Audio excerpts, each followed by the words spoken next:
Good evening, everybody. Merry Christmas, and welcome to the first night of our season finale, Ultimate Fight Night. We're in Lafayette, Louisiana, where this is it, the last dance and the last chance for our superstars to end off their year on the highest note possible. After suffering several cracked ribs in his match against Goro Kechi a few weeks ago, Leon Kuwata will see his match against Gundham Tanaka through, though much to the chagrin of our medical staff. 2B and 9S are teaming up to take on Torna, and the rivalry between Majima and Kirijo continues, as they lock themselves inside the steel cage where only one of them will come out still conscious. Meanwhile, Kasumi Yoshizawa will try to dethrone the only women's Nexus champion of this year, Fiora. Teddie will try to finally overcome his biggest hurdle and end off the year by taking the belt away from Yusuke Kitagawa. And the Royal Rumble winner, Mitsuru Kirijo, has her sights on taking the belt away from the Queen of the Phantom Thieves, Makoto Niijima, in their never-ending game of Championship Gold Hot Potato. Get ready for 14 incredible matches to end off this incredible year of wrestling, because this is Night 1 of Ultimate Fight Night.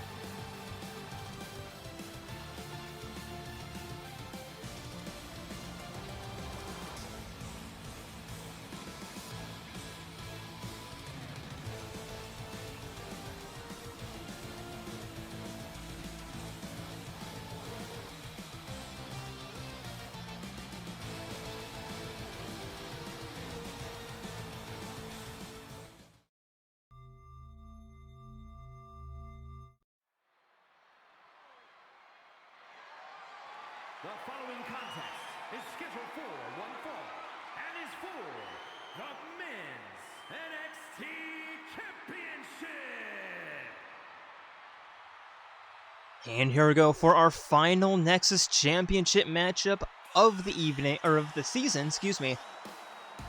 Introducing first, it is the ultimate hope, the ultimate lucky student, your former men's cruiserweight champion of Eclipse, and the former leader of the Skeleton Legion over a year ago. It is Nagito Komaeda.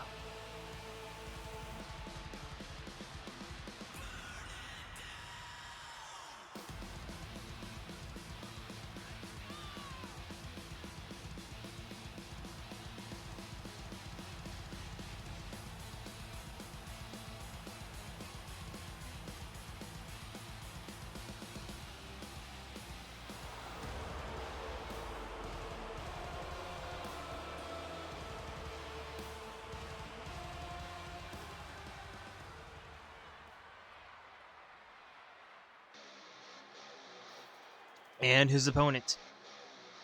He is your newest men's Nexus champion, representing the investigation squad. It is Kanji Tatsumi.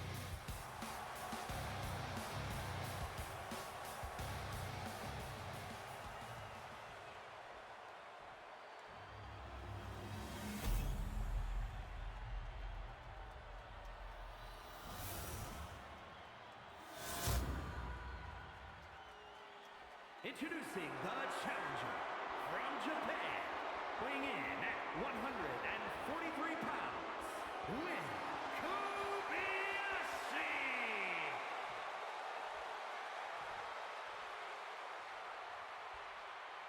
And his opponent from Tokyo, Japan, weighing in at 143 pounds, the Men's NXT Champion, Kanji.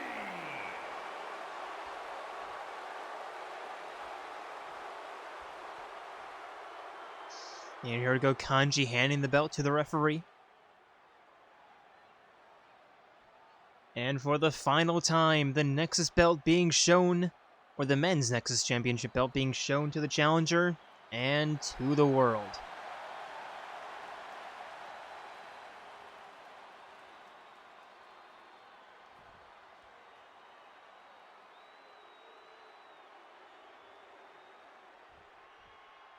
And here we go. Both men ready. They meet in the middle. And Nagito meet at the beginning with a snap suplex. And in case you are new to the Nexus Championship format, it is very simple. Always one-on-one. Jayromada versus Eclipse. Always the first 2 matches of any PLE. Unless it's the Royal Rumble. Excuse me. And, well, Nagito going for the pin. There's one. Kanji kicks out. And it's really simple. If you lose a Nexus Championship match, you cannot try again, although, well, for the next year. Although that stipulation does not really matter here tonight. It only matters that Nagito has never fought for this belt before. But if Kanji loses, he can absolutely try again in February. Anyway, Kanji forcing Nagito back up to his feet. Headbutt sending Nagito down. Nagito back up to his feet. Kanji just completely whiffing on that punch. And Nagito the pullback and knee to the stomach. And a standing senton connects. Nagito with an arm breaker. And just cranking on Kanji's neck.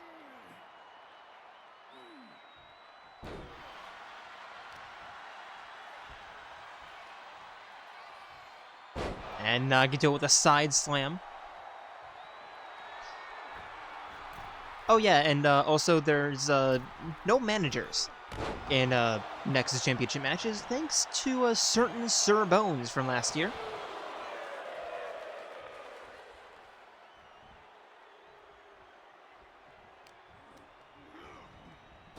Nagito sending Kanji for a run. Diving underneath. And a belly-to-back suplex. And now Nagito with a chicken wing facebuster. Not going for the cover quite yet. Instead, dragging Kanji away from the ropes.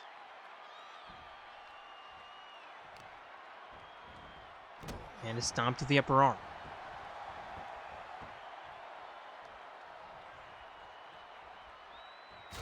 Rising knife-edge shot from the challenger. Sending Kanji nearly into the referee, but into the corner. Kanji getting out of the way of that knee. Now on the offensive, but wasting a little bit of time. And now Nagito with a float-over arm breaker. Whatever. Into the cover. There's one. There's two.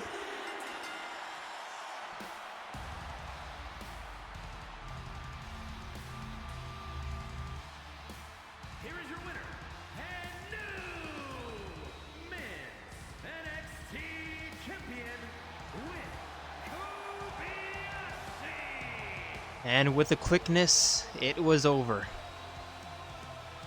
I think that just caught Kanji completely by surprise. I don't think he was, like, tight or anything. Like I said, I think he was just caught off by surprise. And Nagito, perhaps his ultimate luck, has come striking again. Call it luck, call it skill, call it whatever. I call it a championship victory.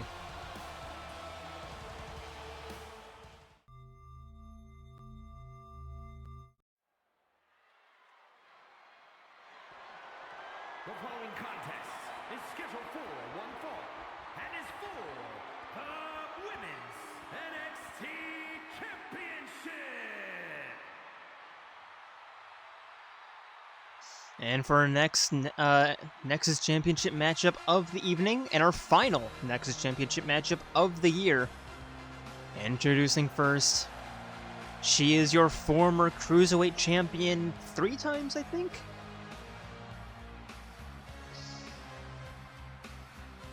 It is the Violet Phantom Thief herself, Kasumi Yoshizawa.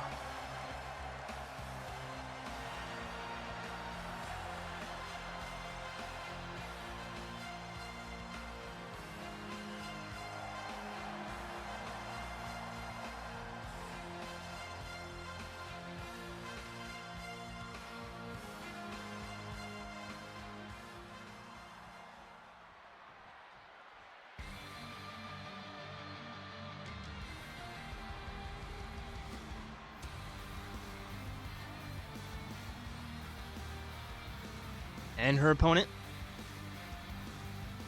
winning the Nexus Championship belt 12 months ago. Still holding the belt. It is Fiora.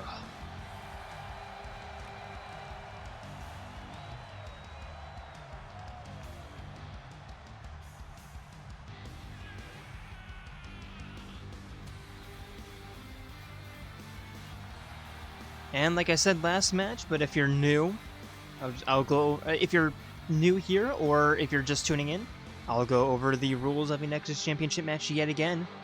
It's always a one-on-one, Eclipse versus Jayromada. No managers. Normal match, so no extra stipulations, except for one.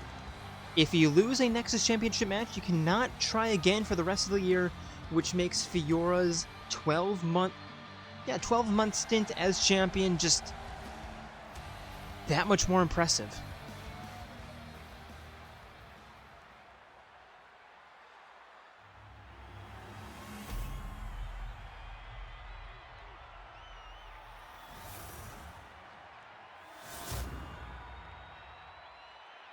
Introducing the challenger from Tokyo, Japan, the Phantom Thieves.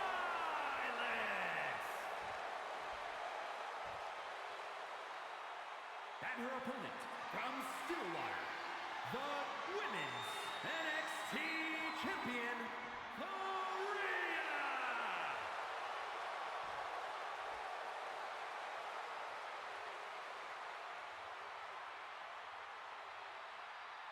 And here we go, Fiora handing the belt off to the referee, hoping to reclaim it at the end of the night. Kasumi hoping to dethrone the champion for the first time this year.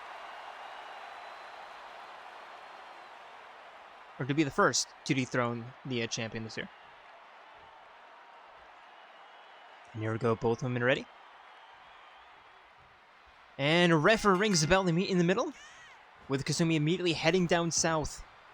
Headlock, head scissor toss. And a standing shooting star press connects Fiora back up to her feet. And an Irish whip into the corner. And I have no idea how that didn't hit.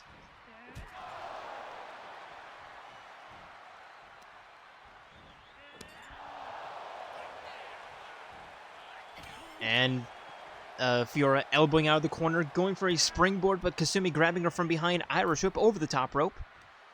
And we're heading outside for the first time tonight.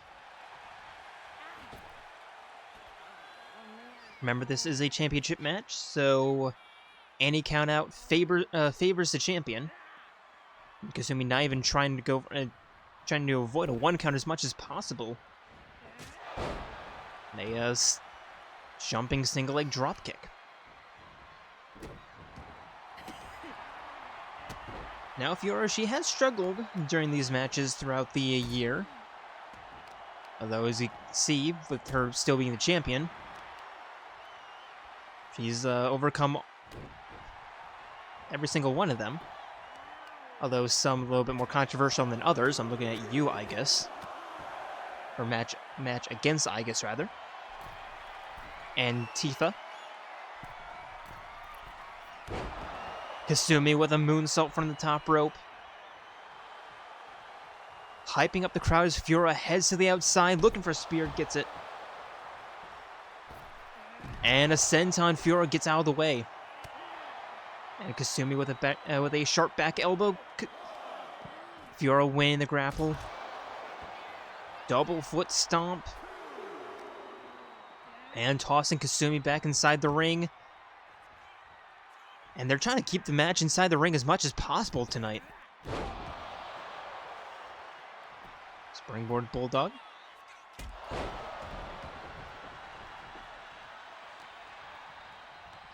And Fiora with an Irish whip. Turnstile elbow. And a stomp.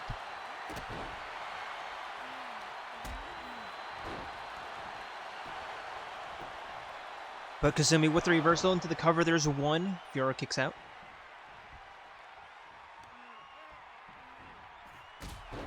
Double A dropkick to the spine. Trapping the arm and knee.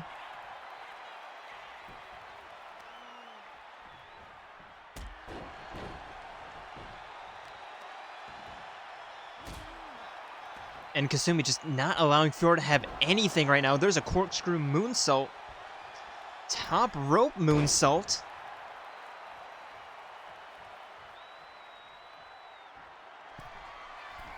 We've seen matches like this before from Fiora, but I think this really might be it. There's one, there's two, yeah. And the streak will not continue. Here is your winner, and new Women's NXT Champion, the Phantom Violence. And Kasumi not allowing Fiora to breathe at all, which allowed her to take away the belt. And, what's the word I'm looking for? End the perfect year? End the perfect streak? It was one hell of a streak, though, from Fiora, and, I think she can go down... I think she can be happy that, she has by far the longest streak in Nexus JWE history. And let's see if Kasumi can hold on to the belt at, would that be Backlash? I haven't seen the PLE schedule for next year.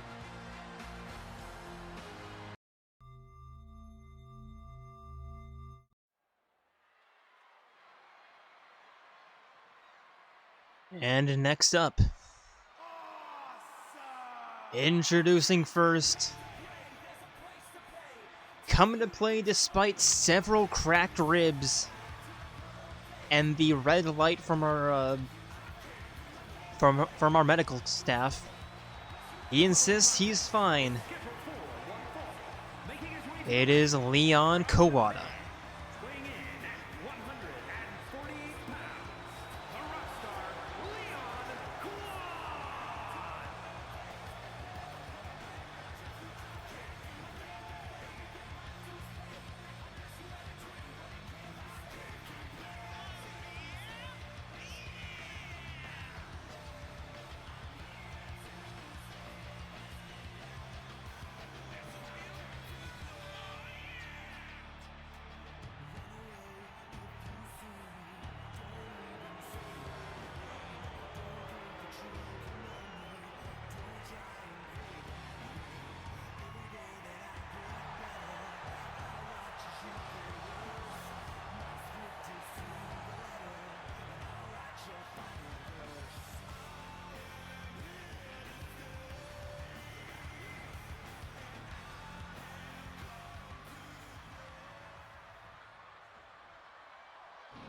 And his opponent, it is the Dark Lord of Destruction, And his opponent, Gundham Tanaka. weighing in at 163 pounds, a demon, Goodmanson Tanaka.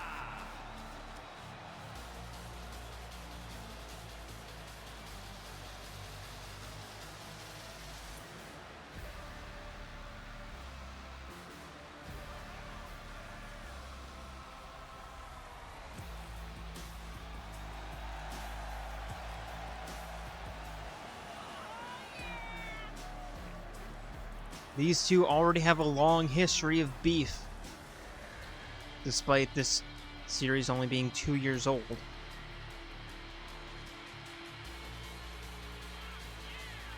Yeah, already have a long history, and we're going to add another chapter to that story tonight.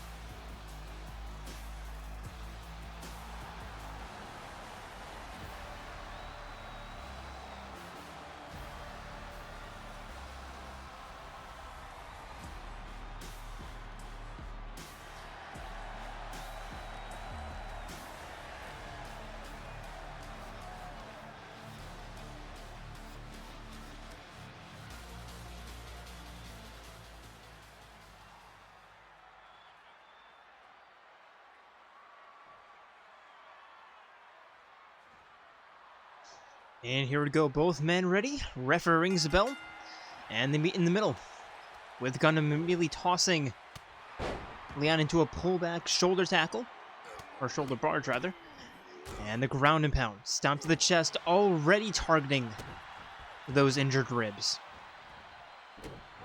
Stomp to the upper arm now. A stomp to the leg. Gundham rolling Leon up, turning him around, and just slamming the neck into his knee.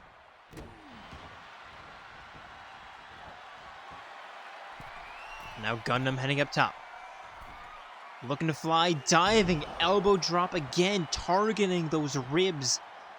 Going for the cover, there's one, there's two, Leon kicks out.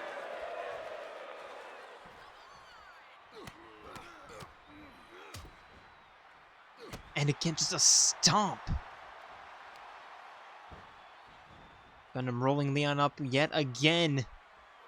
Again, just pushing, dropping the knee. Or dropping the neck into his knee, and I wonder if Leon's bitten more off than he can chew. Gundham walking him to the northern ropes. Turning him around.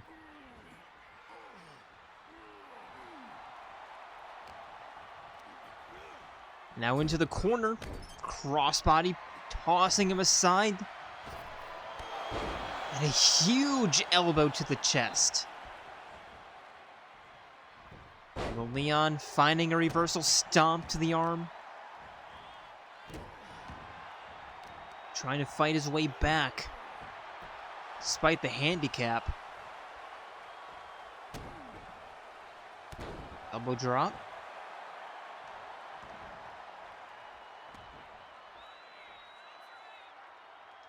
And lining up, running clothesline in the corner.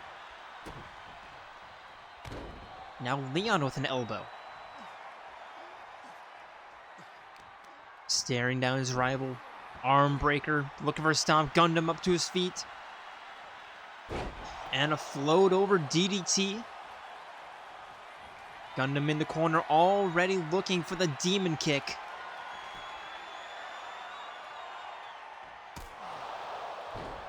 And this might be another quick one.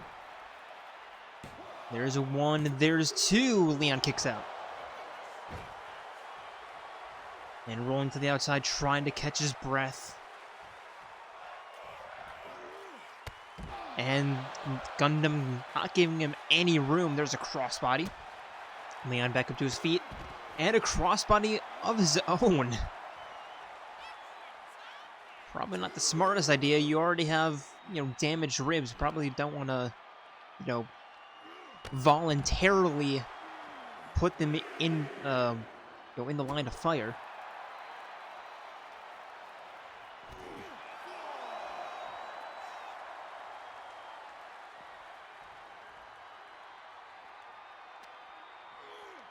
And Gundham just tossing Leon into the corner barricade. There's 5. And now just trying to toss him into the steel steps. There's an elbow drop. Gundham missing. And climbing back inside the ring. There's 7 from the referee. There's 8. And yeah, I really doubt that Leon's going to make it back into the ring. He's already clutching his chest. He's up to his feet. But not in time. Here is your winner, the Demon, Tanaka.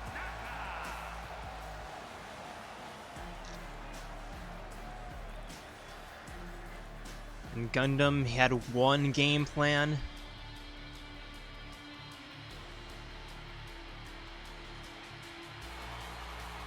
And he followed it to perfection.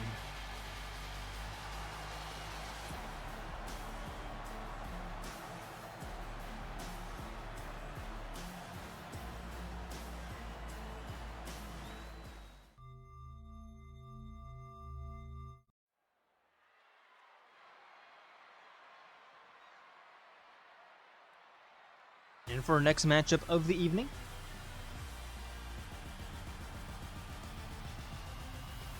introducing first, representing C's. Making her way to the ring from Tokyo, Japan, Yuri Tanaka. It is Yukari Takeba.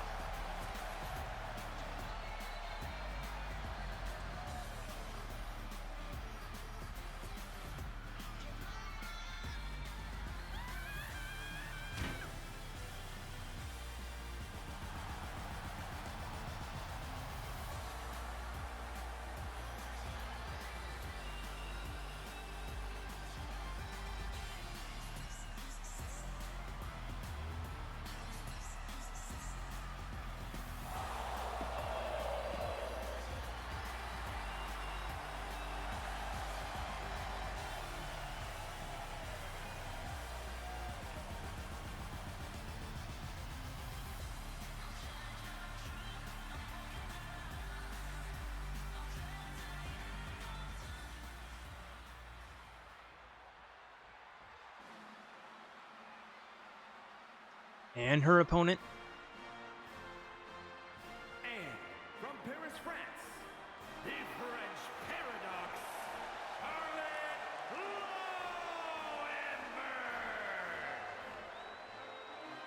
Ludenberg. in her final match with us for the foreseeable future, it is the ultimate gambler, the queen of liars, Celestia Ludenberg.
And here we go, both women ready?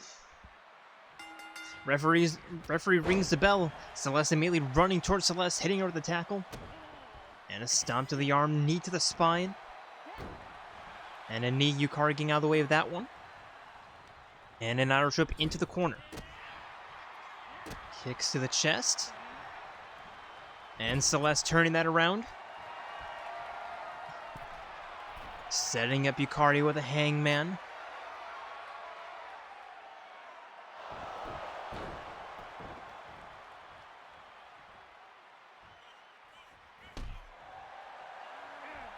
Kick to the spine, Yukari getting out of the way of that one again. And a jumping knee strike.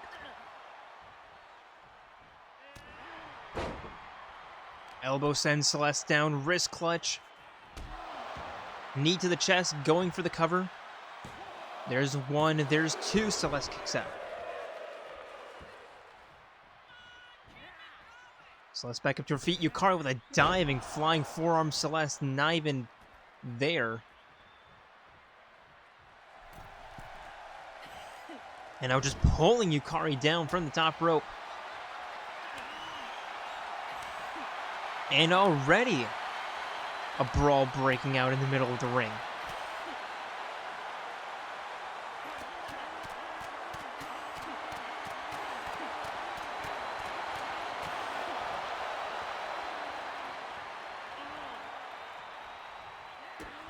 Yukari with that reversal, sending Celeste for an Irish whip. Uppercut to the stomach.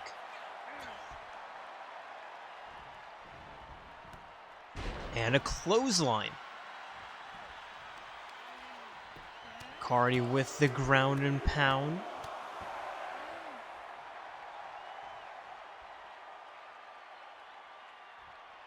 Staring down Celeste. And now the punch is right to the chest.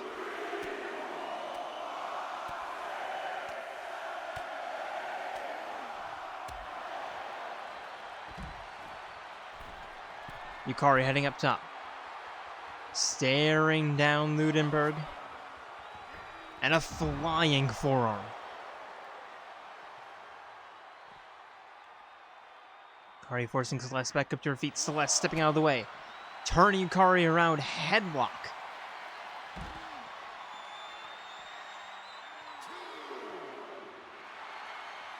Yukari fighting her way out. Tossing her into the steel steps. There's 3.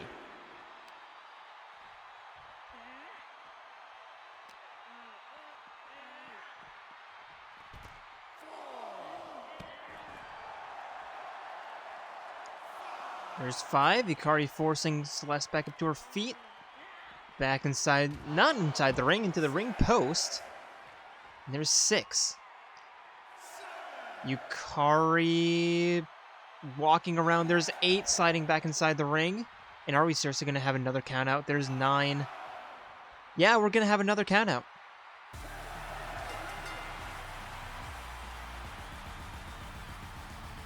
Here is your winner, Tanaka. This is a fantastic way to start the night. 2 countouts. Maybe if you guys fought inside the ring, you wouldn't get count out. And, yeah, probably not the type of loss Celeste wanted to have in her final match with us, but, again, that's what happens when you don't fight inside the ring.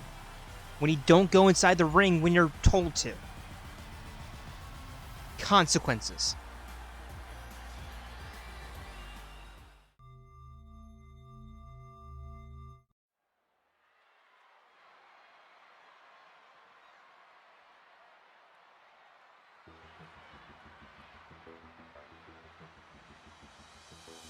And for our next matchup, hopefully this one doesn't end in a count out.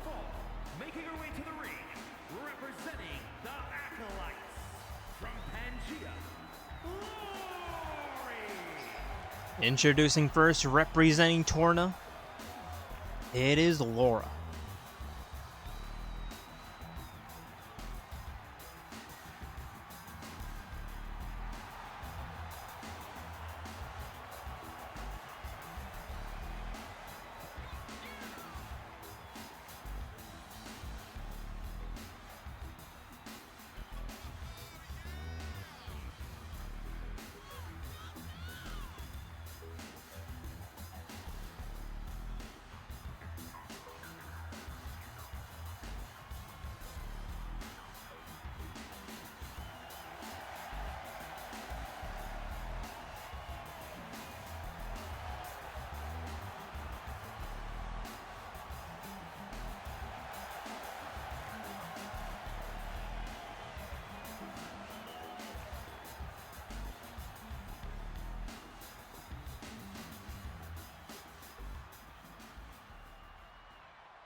And her opponent, representing Seas, it is Aigis.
And here we go, both women ready.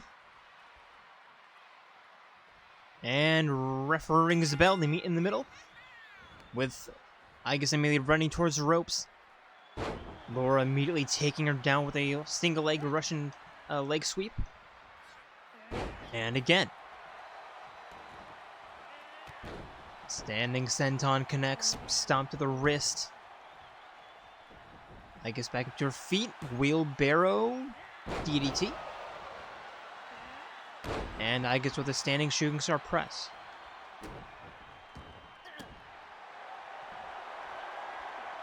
Now pulling back on the neck. Lora gets out immediately. And a monkey flip nearly sends Aigis outside the ring. And Aigis kicking out. Lora tossing her into the corner. Wrist clutch, top rope. Head scissor toss into the cover. There's one. Aigis kicks out.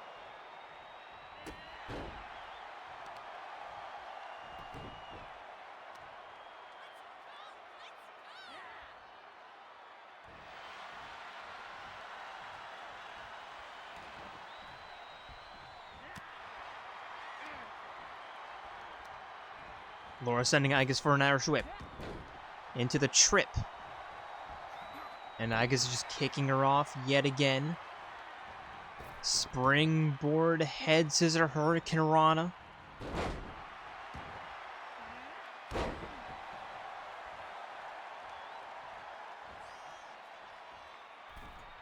Lora in the corner. Aigis with a jumping, flying forearm. And now the guillotine leg drop.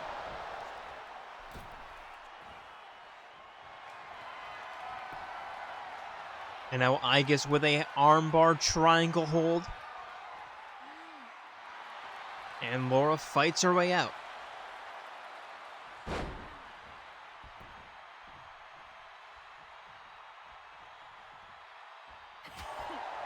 Strong right hand, neck breaker.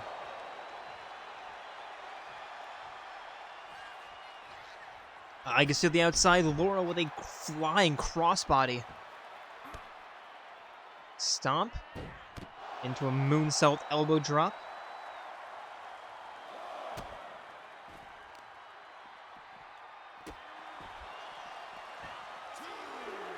And now Lora with a senton. Please get back into the ring soon. There's three. Lora sending Aigis into the corner. Please just get back inside the ring, guys.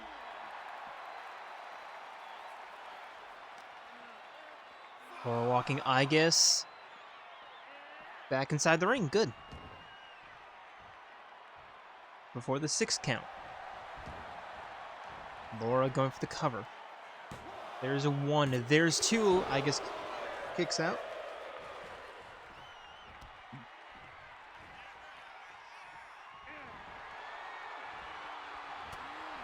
And Aigis with the reversals. Elbow to the spine. Hammerlock armbar. And Lora fights her way out. Win the grapple. Monkey flip again nearly to the outside. I'm starting to wonder if Lora's trying to send Aigis to the outside with those. And there's an enziguri. Knee on the neck.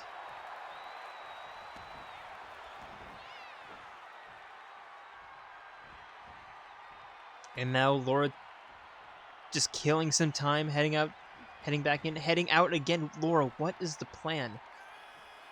Lora, what are you trying to do?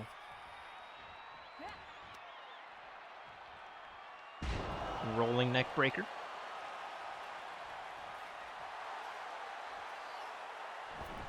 Now Aigis to the outside. Lora looking for a spear landing painfully on her face. And Aigis taking advantage. Head scissor Hurricane Rana. Now jumping knee to the face. Aigis forcing Lora back up to her feet. Knife edge chop sending her into the announcer's booth. And a snap suplex along the outside. There's 4.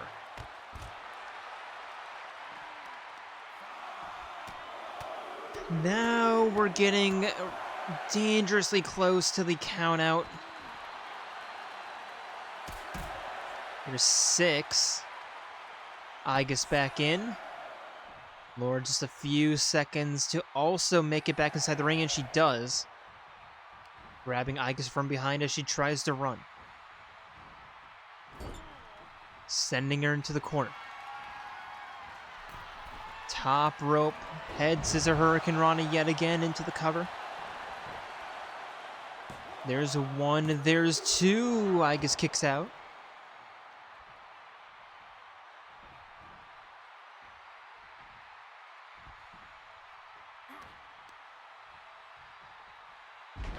And Lora with a neck breaker.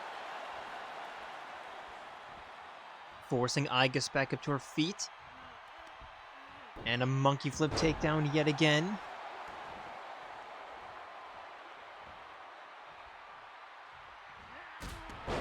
Standing leg drop kick.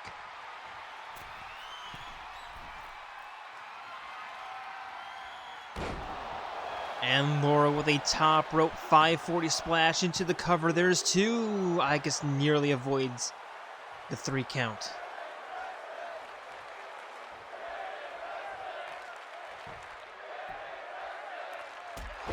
Another enzigiri.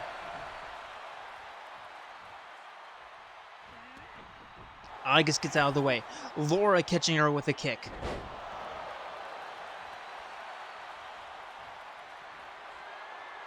Now I'm not going for the cover, instead heading up top. Another 540 splash from the top rope into the cover. There's 1, there's 2, there's 3.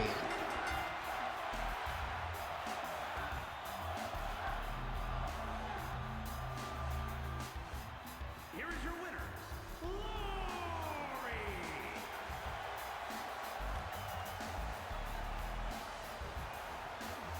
And a nice upset. And finally, a normal match that doesn't end in a countout. But yeah, that was well fought from the 2 of them. Absolutely putting on a show in front of the crowd who are still filing into their seats. And a big, big win for Lora.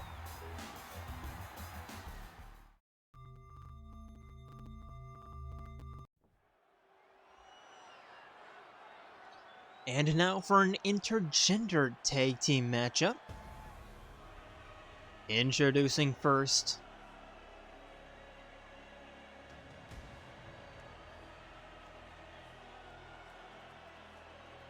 from All Rest,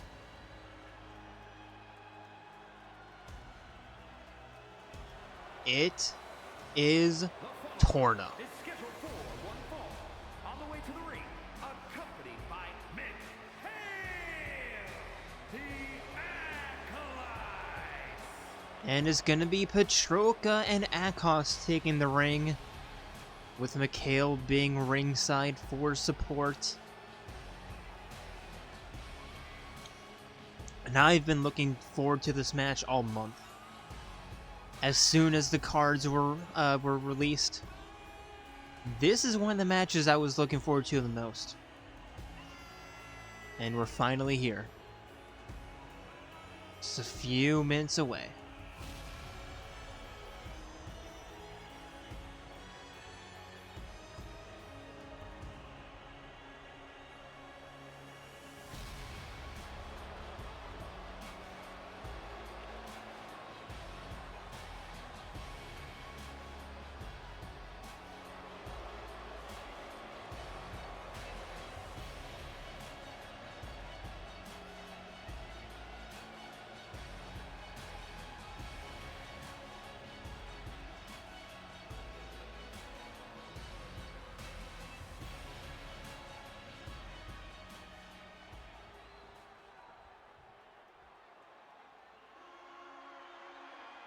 And their opponents,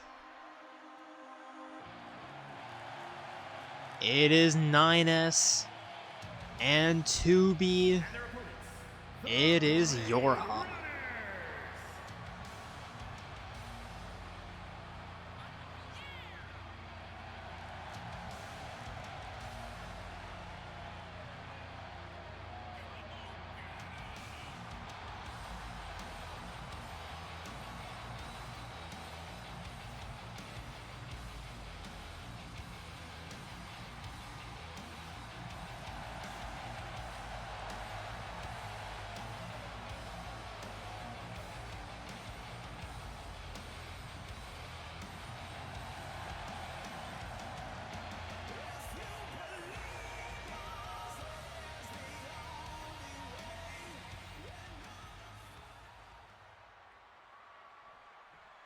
And here we go, Akos. 9S, first in the ring. And referee rings the bell. They meet in the middle with 9S immediately winning the grapple. Walking Akos down south. Right hand. Turning Akos around. Choking him out on the top rope. And now tagging in the women. Petroka immediately taking down 2B. And just slamming her face first into the mat, forcing her back up to her feet. And just tossing her aside, corkscrew style. And now an elbow to the inside of the thigh. Just really working on that shin. And now 9S already working on Akos along the outside. And already we just have chaos.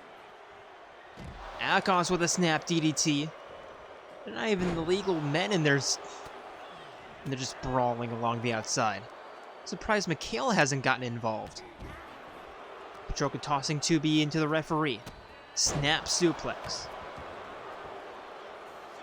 And a stomp to the spine.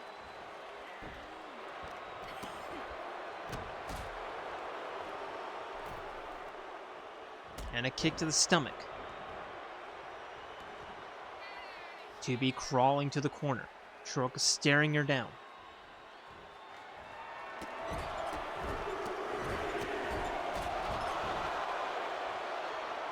And now Petroka tagging in Akos.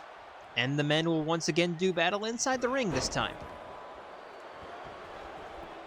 Akos immediately going for the cover. There's one. 9S gets the shoulder up.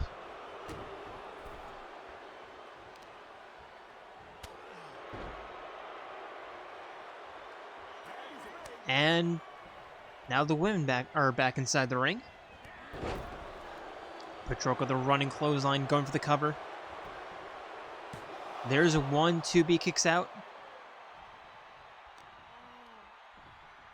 And Petroka again just tossing 2B over to the side.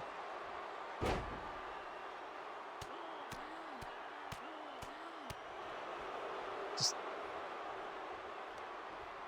attacking the knee. And an ankle clutch.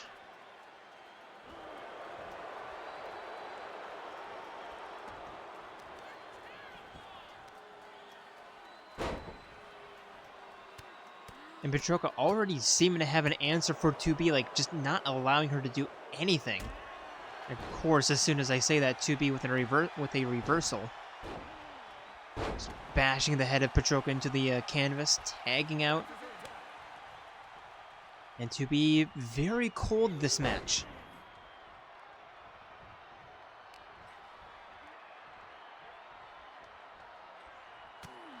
Nines with the reversal. Belly to back suplex and tagging in 2B. He knows she's cold, but I don't know, maybe giving her a chance to warm up. Petroka getting 2B back up to her feet, turning her around. And a headlock slam into the cover. There's one, there's two. 2B kicks out. 9S in for moral support. And I'm surprised Petroka's tagged out because, well, she metaphorically had to be along the ropes.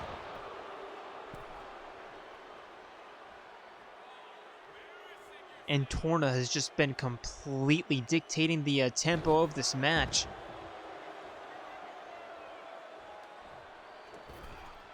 Across to the outside, crossbody completely whiffing. And now 9S heading up top.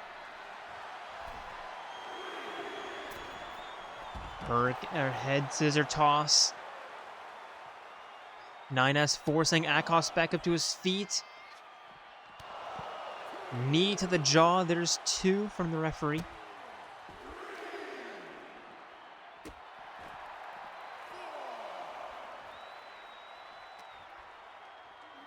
Now 9S tossing Akos back inside the ring. There's 5. And no more. 9S locking in the hammerlock armbar. Petroka breaking it up by just completely kicking the referee in the face. 9S ducking underneath that kick. Clothesline to the back of the head and tagging 2B back in. Petroka with the big boot.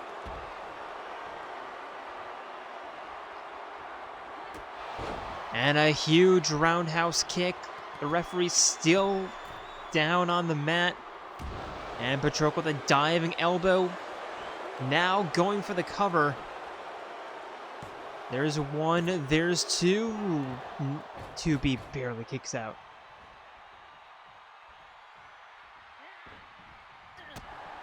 And 2B with the reversal. Irish whip, sleeper hold slam. And now Mikhail getting involved. Having a few words for 2B, allowing Petroka to get back up to her feet. Over the shoulder slam.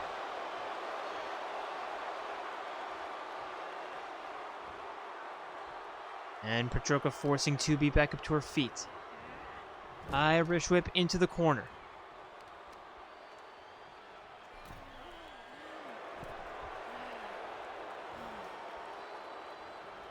They're just really working on the arm slap across the chest. And again.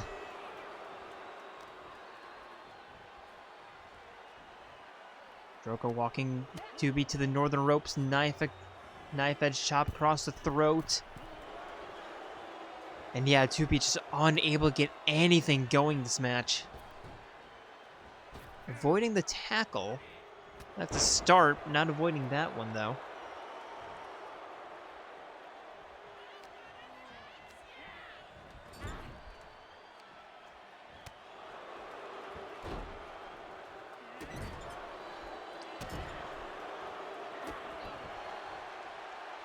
B manages to get herself out of the corner and actually gets an attack off on Petroka.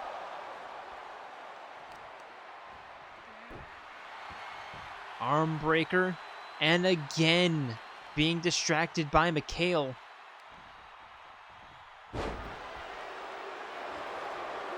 And the referee, he really shouldn't eject Mikhail. There's 2. 2B kicks out. Like, Mikhail, just get away from ringside, man. If you're gonna interfere with matches, you don't belong there.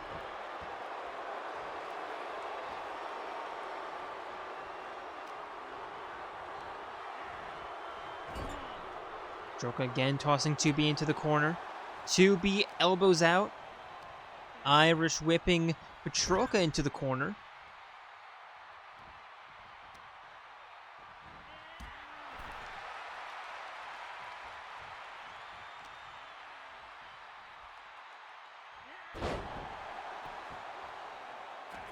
Now backbreaker tagging in 9S. And Akos immediately on the offense. Sending 9S into the corner. 9S elbowing out. Snap mirror. Double leg drop kick. Forcing Aigis back up to his feet. Turning him around. Revolute knee strike into the cover. In the corner, there's one, there's two. Petroka breaks it up.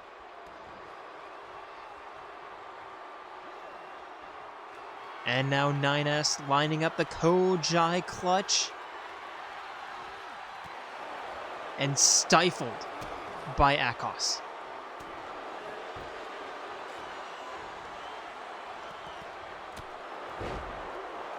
Aigis with the elbow tagging in Petroka. He knows that Petroka's been dominating her match against 2B, and that's probably their best course of victory. There's two. 2B still kicks out.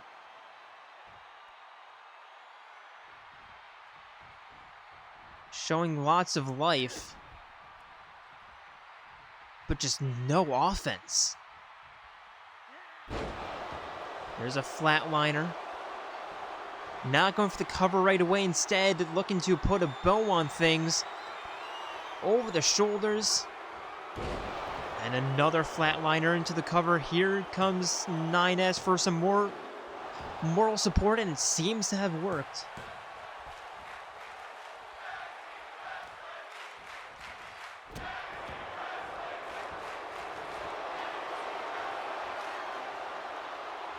And now arm submission, and to be forced to tap out. Here are your winners, the Acolytes. And Torna.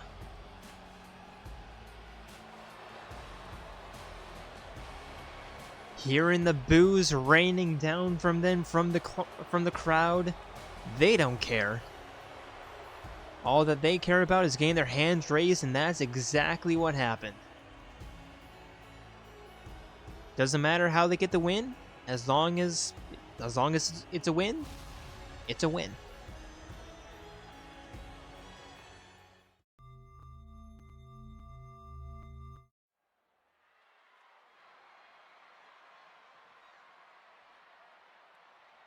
And now for our first Tag Team Championship matchup of the evening. Introducing first, they are the challengers. It is Sayaka Maizono and Kyoko Kirigiri. Harmonious Truth.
And their opponents, they are your women's tag team champions of Eclipse.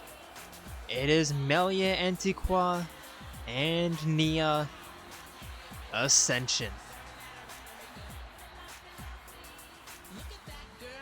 And when they won the tag team belts this summer, I was not expecting them to maintain the belts 6 months later. But here we are.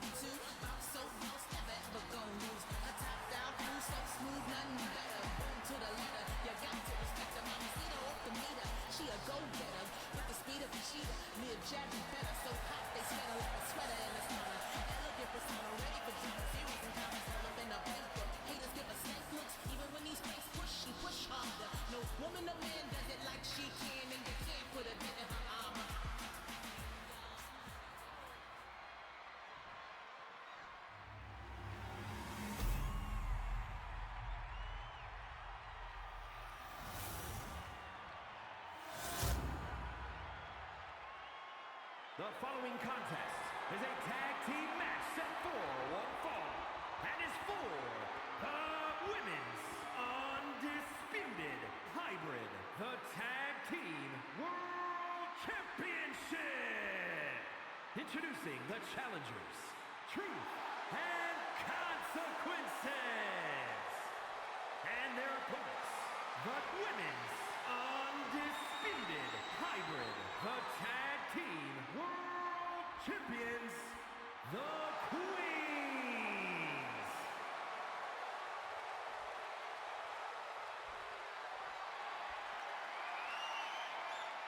And here we go, Melia, Nia hand the belts to the referee. And here we go. For the final time this year, the belts are on the line.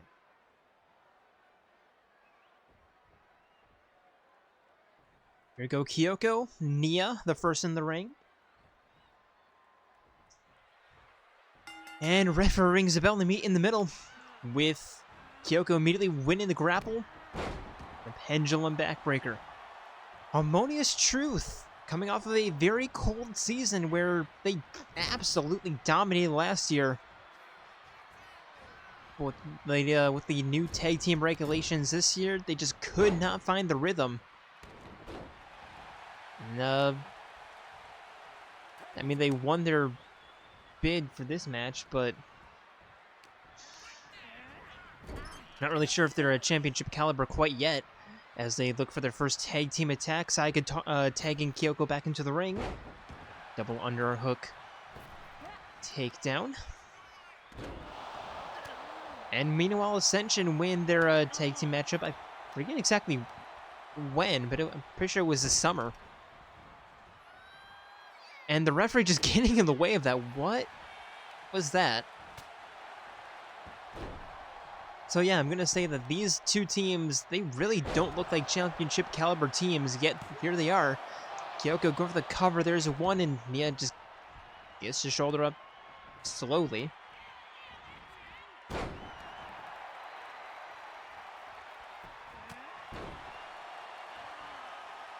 Kyoko forcing Nia back up to her feet.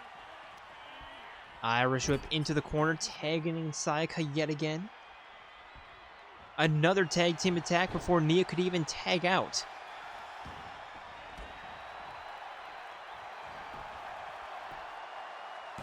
Saika going for the cover. Now there's two. Nia kicks out. And forcing the Gormati back up to her feet. Irish whip into the corner. Setting up Nia on the top rope. Nia trying to fight her way back. But Saika winning that little fight.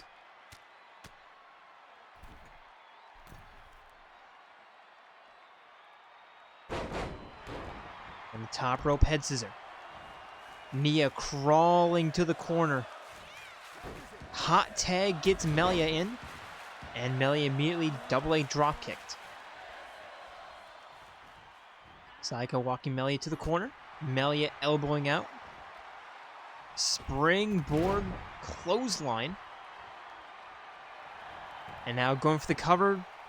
Not sure why. That's just going to be a 1 count. Probably just to slow this match down. Melia forcing Saika back up to her feet. Irish whip into the corner.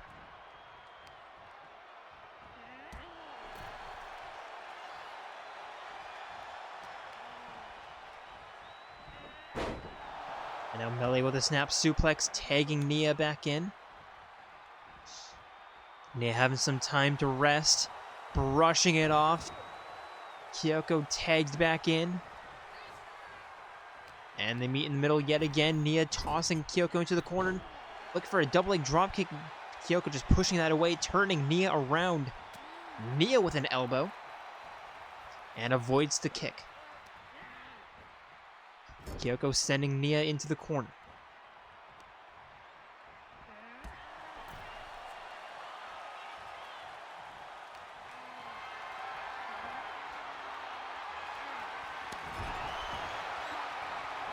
Nia back up to her feet, winning the grapple, tossing Kyoko into the corner.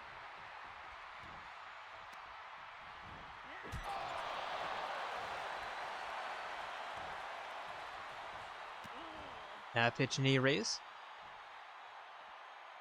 And now just a pendulum backstretch, using the ropes as leverage.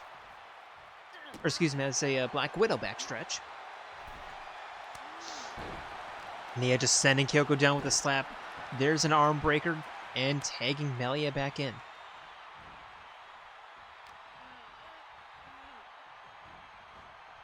Melia walking Kyoko back to the northeast corner. And Kyoko with a reversal. Melia fights her way out of the corner. Another reversal from Kyoko.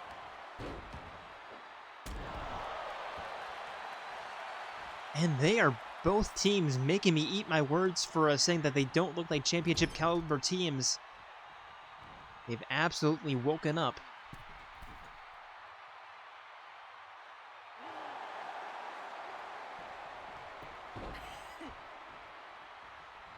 Kyoko forcing Melia back up to her feet. Side suplex. Kyoko going for the cover. There's one, there's Nia just flying in to break it up.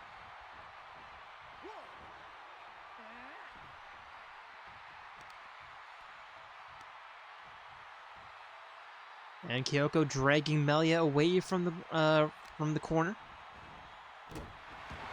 Arm breaker forcing Kyoko forcing Melia back up to her feet.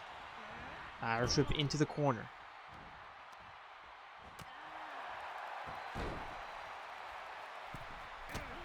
And Melia getting her feet up just in time. But Kyoko sending Melia for an Irish whip off of that distraction from the Sayaka. There's a neck breaker. Nia looking for the tag, gets it behind Kyoko's back. And a double leg dropkick from Nia. And now Sayaka tagged back in. Clothesline sending Nia clean over the top rope. Melia trying to distract Sayaka a little bit. And there's a jumping facebuster from Sayaka going for the cover. And Melia breaking that up immediately, not even giving Nia a chance to kick out on her own. Now Sayaka heads up top. Staring down the Gramati, turning around, moonsault. Nia rolls out of the way. Into the corner now, tagging in Melia, looking for a chain attack.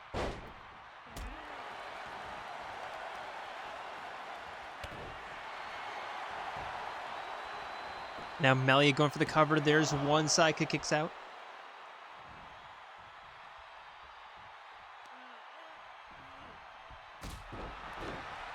Double leg drop kick to the spine.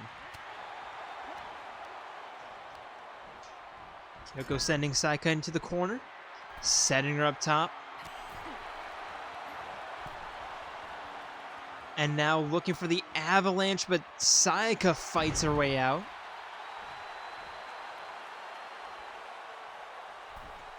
Hammer drop.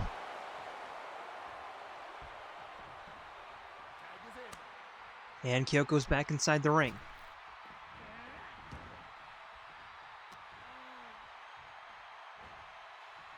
Kyoko, no, Melia with the roll through.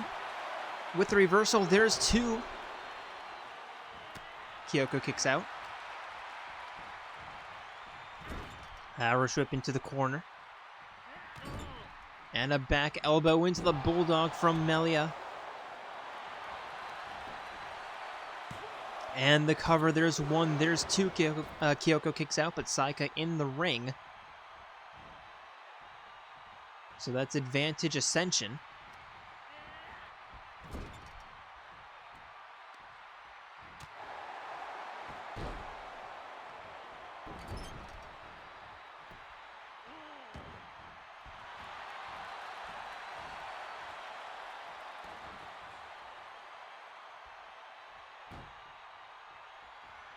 Melia making sure that Kyoko doesn't tag out. Heading up top, I'm surprised Sayaka isn't interfering here.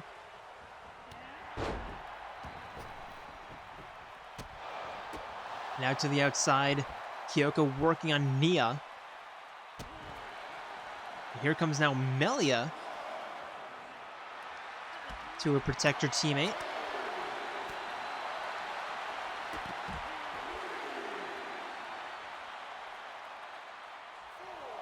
There's 4. Kyoko back inside the ring. Melia taking the long way, but back inside the ring nonetheless. And Kyoko again just going after Nia.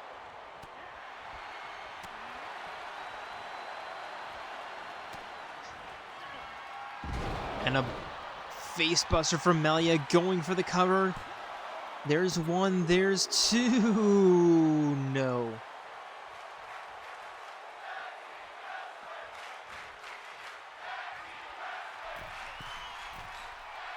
Melia up top, staring down. Kyoko diving elbow drop, going for the cover. There's 1, there's 2. And again, Kyoko shaving off that 3 count. Now Nia's in the ring, forcing Kyoko back up to her feet. Irish whip into the corner, tagging in Melia looking for another chain attack. And I think this is going to be it. There's a neck breaker. Going for the cover, middle of the ring, no chance of a tag out. There's 1, there's 2. Kyoko still kicking out. That's what, like 4? Is that 4 2 counts in a row that she managed to avoid? Well, no, she made it to 2, avoided the 3, but... And now tags out, just surviving so that Sai could get back inside the ring.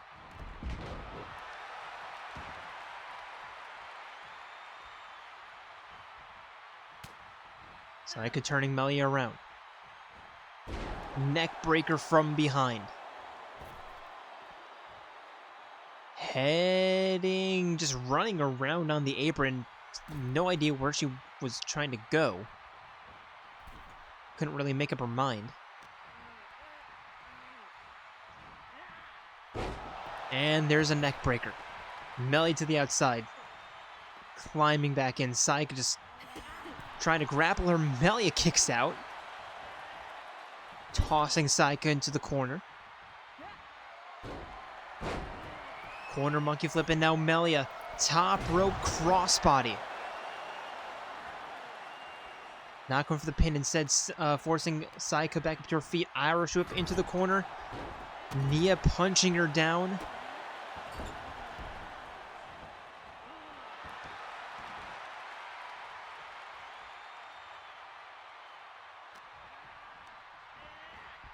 Irish whip into the corner. Nia again.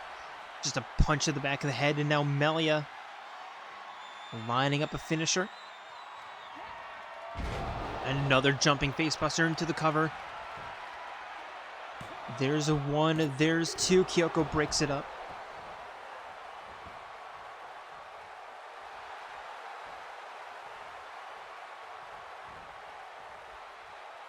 Melia forcing Sayaka up to her feet. Tossing her into the corner. Tagging in Nia for yet another chain attack. Double back body drop. Nia not going for the cover. Instead, watching Sayaka roll to the outside.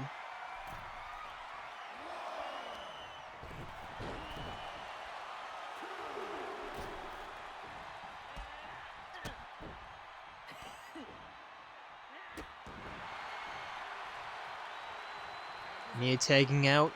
Melia back in. And Melia with a tackle. Just completely catching Sayaka off guard. There's 1, there's 2. And still Melia cannot put them away.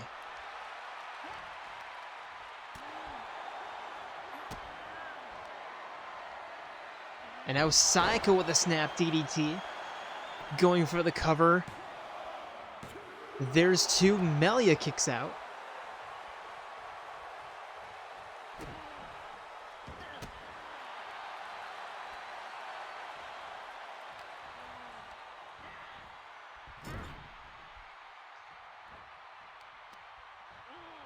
And if Harmonious Truth can somehow pull this off, I mean, all props have to go to, I mean, regardless if it's a win or loss, all props have to go to Kyoko.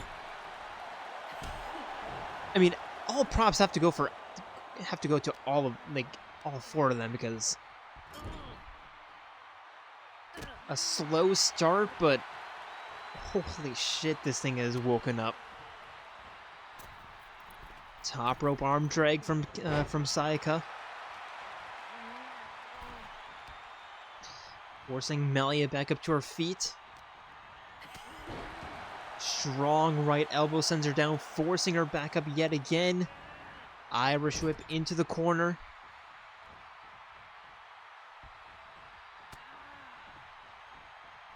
Another top rope arm drag.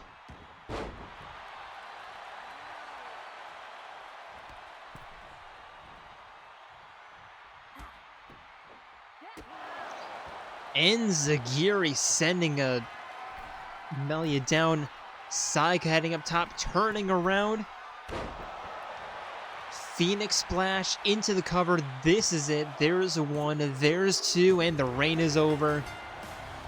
Harmonious Truth gets their hands on the belt again after an incredible comeback.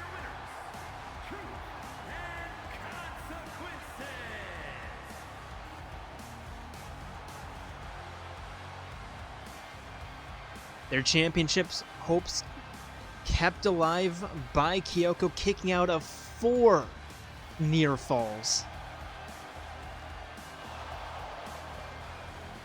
And yeah, they have a reason to be excited. Entering the new season as the new champions. Ending off a season of disappointment on a high note. And on one of the best matches tonight thus far, and probably for the rest of the night, because I don't know how we're going to top that.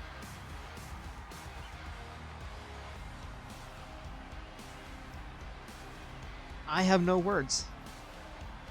I am utterly speechless. Like, that is just... wow.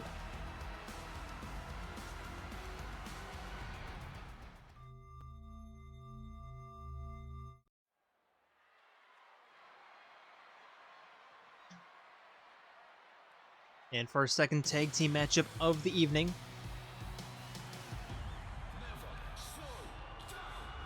introducing first, they are your challengers. It is Ryuji Sakamoto and Ren Amamiya? I still have no idea how to pronounce his last name. It is Skull and Joker, the Phantom Thieves of Heart.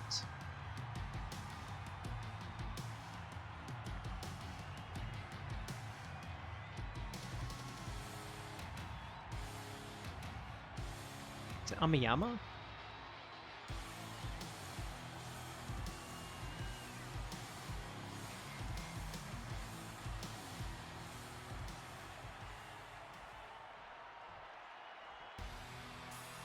And their opponents.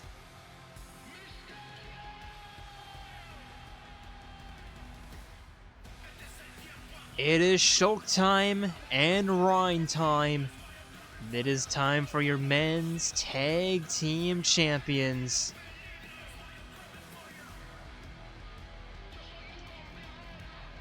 They are the Vision Warriors.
following contest is a tag team match set for one fall and is for the men's undisputed Impact, the Tag Team World Championship.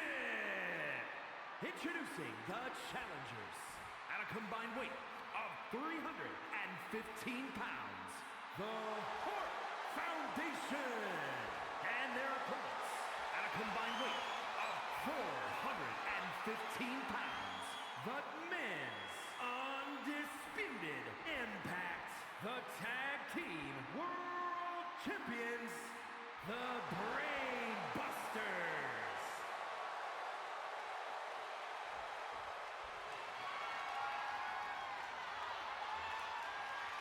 Here we go, Shulk and Reyn handing the ref their belts.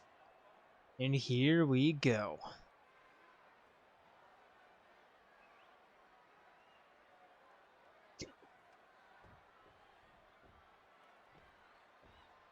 Joker and Shulk first in the ring.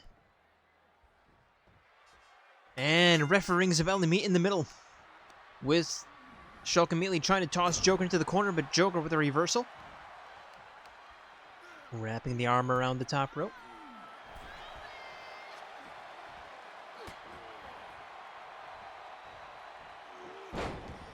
Looking for a drop kick. And Shulk turning Joker around. There's a knee to the jaw.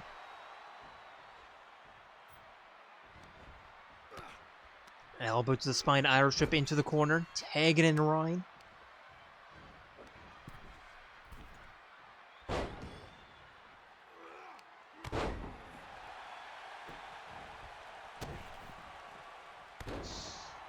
Reyn with an elbow drop, forcing Joker back up to his feet.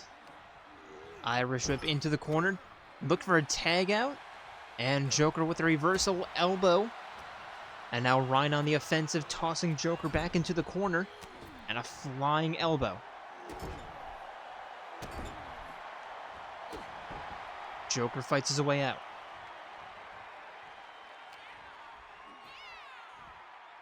Reyn with a belly-to-belly suplex.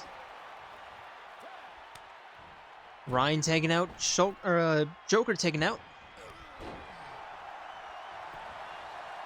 And now Skull going for the cover. There's one.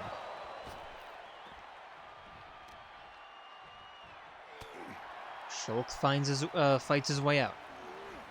Irish whip. Skull with a reversal. Scoop slam, or scoop into the barrel roll suplex, and a crossbody.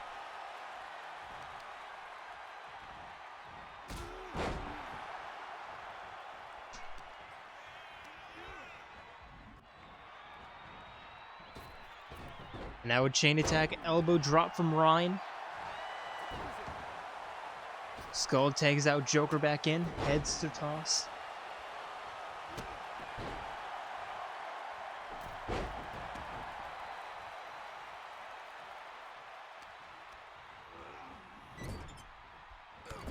Reyn with a running clothesline. Forcing Joker back up to his feet.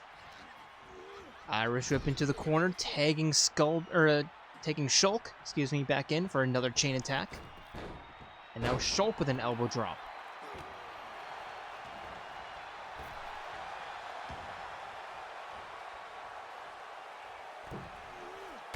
Crossbody. Now into the cover. Skull breaks it up.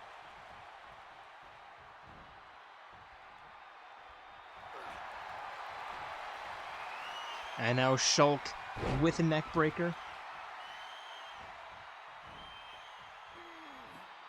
Into a bridging submission.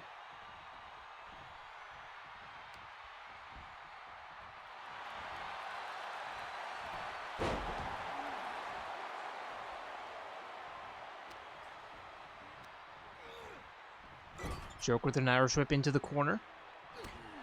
Shulk elbowing out. And a toss into the corner. Elbow, but now Joker fights his way out. Sling blade. Into a double leg drop kick.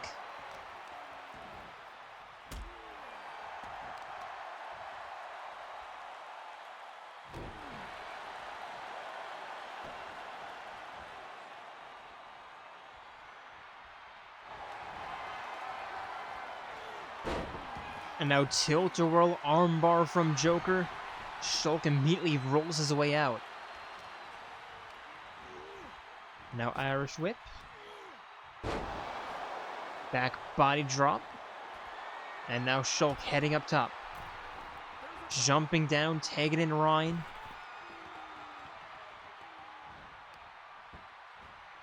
And now Reyn with a suplex.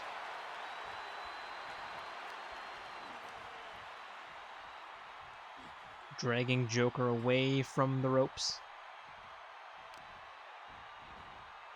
Arm breaker.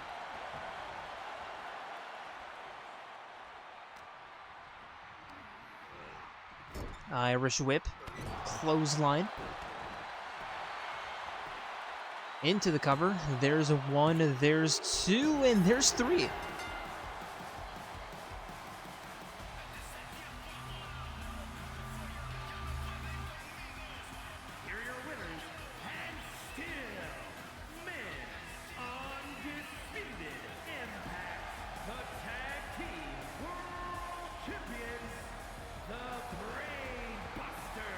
And our first successful title defense of the evening comes at the hands of Reyn and Shulk.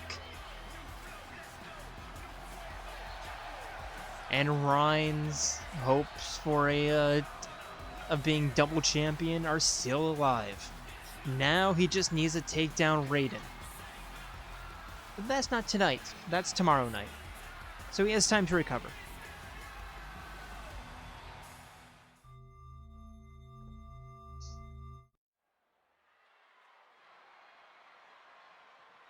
Now here we go for our next matchup of the evening. It is a steel cage match. And introducing first, it is the Mad Dog of Shimano, the One-Eyed Slugger. It is Goro Majima.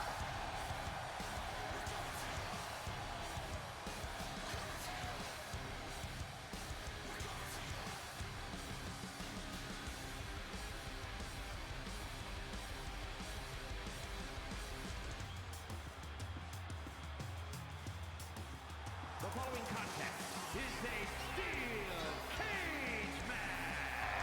Making his way to the ring from Japan, weighing in at 176 pounds, Mad Dog Maria.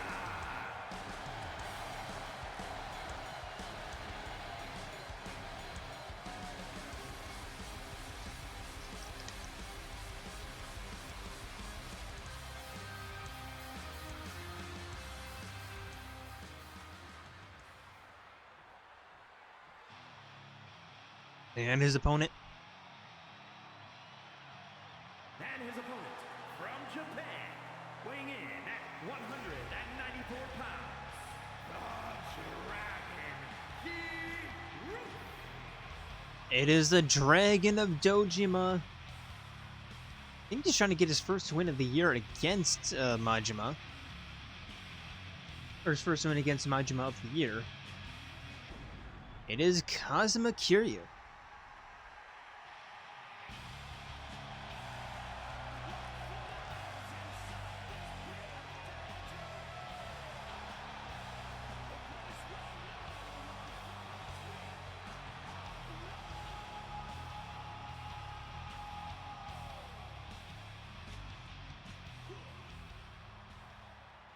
And here we go, lowering the steel cage around the two Yakuza.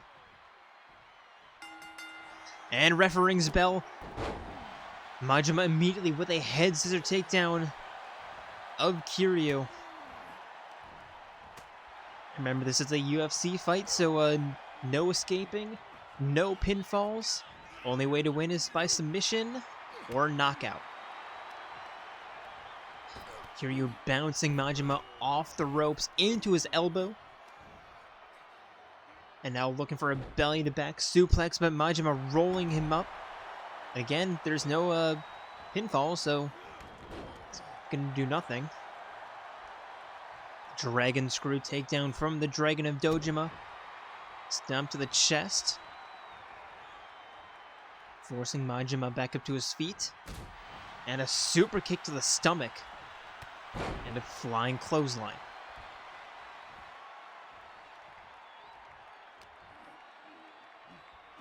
Kiryu forcing Majima up. And just planting him down with that drop. Into a moonsault. I didn't know Kiryu could even do a backflip. Now Kiryu up top. Diving elbow drop. That's rad. Majima kicking Kiryu off of him. Wait, oh, is that rad? Is that Majima? And then holy shit, is that Kiryu? I haven't played Zero in a long time.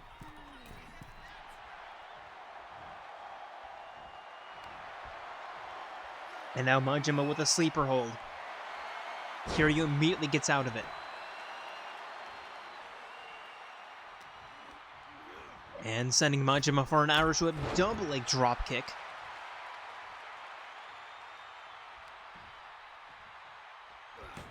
And now looking for a punch right to the back of the head. Majima gets out of the way, and there's a head scissor takedown. Kiryu with a back elbow. Majima with the grapple, forcing Kiryu up over the shoulders, bouncing him off the top turnbuckle. Standing shooting star press. I can see Majima being able to do a backflip.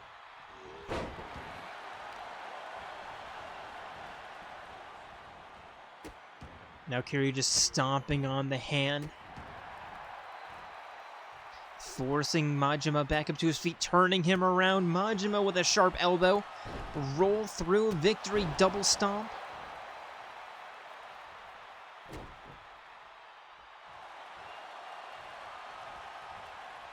And Kiryu with a dragon screw takedown.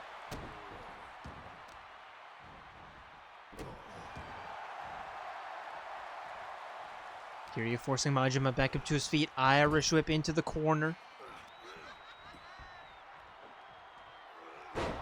Scoop slam.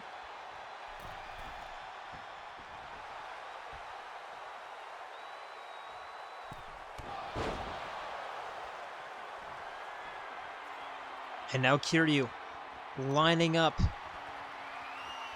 the tiger drop, but Majima wrapping the arm up. Stifling that offense.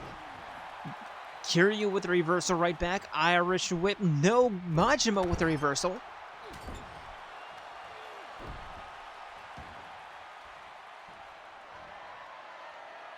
And now Majima with a finisher. And the recoil. And now the Boston Crab. The single leg crab. And Kiryu fights out. Walking Majima to the northeast corner.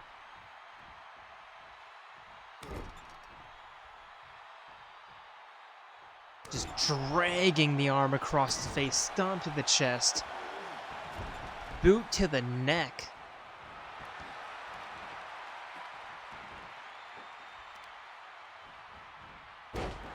And a leg breaker.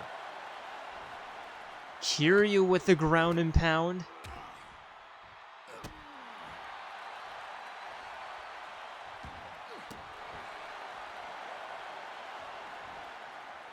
Forcing Majima back up. Turning him around. Majima with yet another reversal. Victory roll double stomp. And that is, I mean, literally a victory roll double stomp.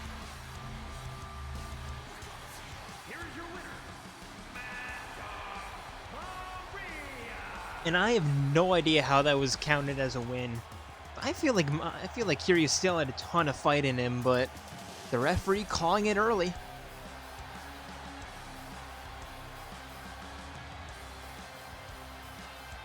And Majima Construction still having the deed over Kasumi Kiryu because Majima still owns him.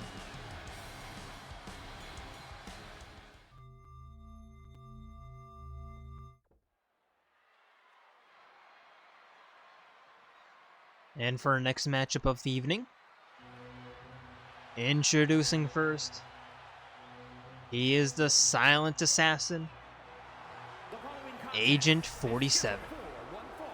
Making his way to the ring from Romania, weighing in at 187 pounds, the Assassin AK-47.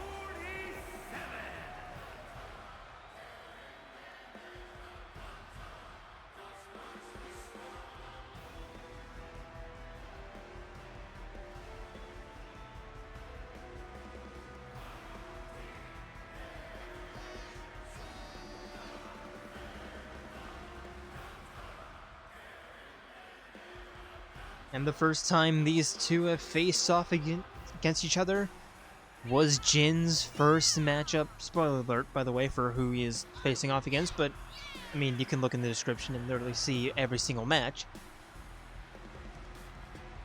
So it shouldn't be that much of a spoiler. But yeah, the first time these two have faced off against each other was at JWE Backlash all the way back in February, which was Jin's very first appearance. And how serendipitous that the last time they faced off against each other this year is at the season finale. Bookending an incredible season between the two of them.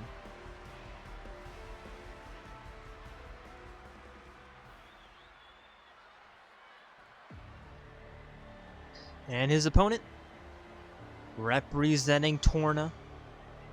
I've already spoiled who it is.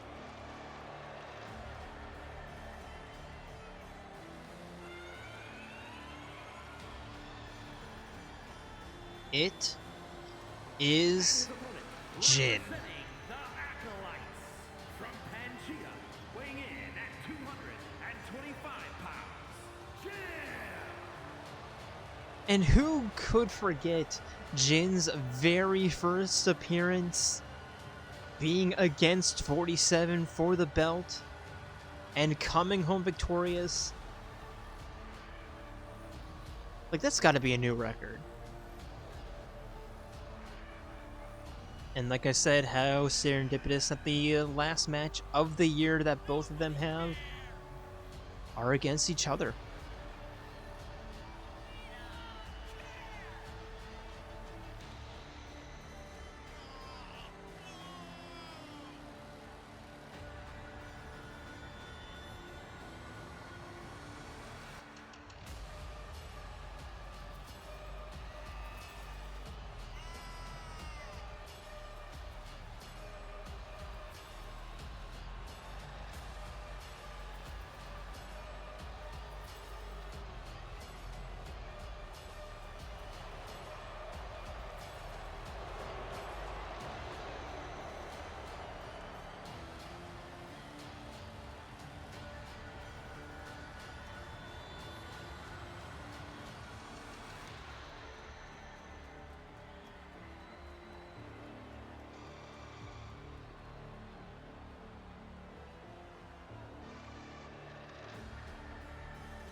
And here we go, both men ready. Ref rings the bell, and they meet in the middle, with Jin immediately turning 47 around, setting him up over the shoulder. Spin slam.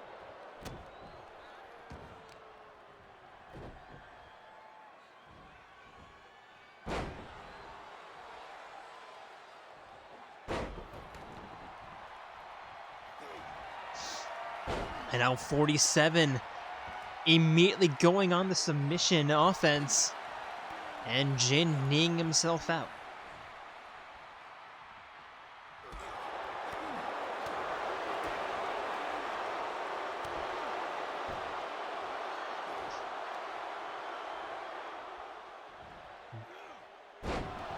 And a faceplant from Jin. Heading to the corner, heading up top.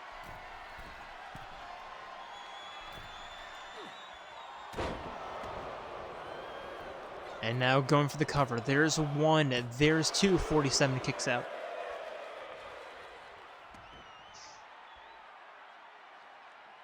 .47 crawling to his feet, Jin staring him down, heading, or setting him up top.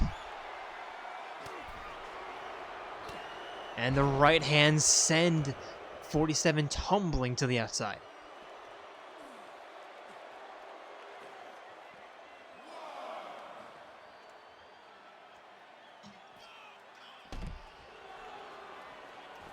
Jumping knee strike, there's two.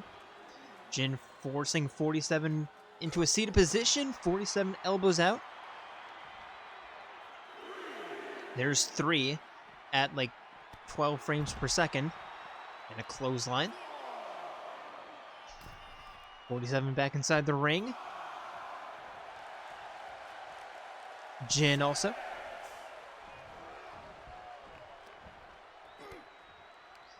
And now 47 sending Jin for an Irish whip, diving underneath. And a neck breaker.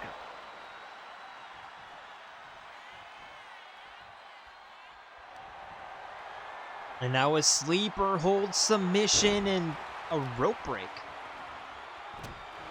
How is that a rope break? Anyway, 47 going for the cover. There's one. Jin kicks out.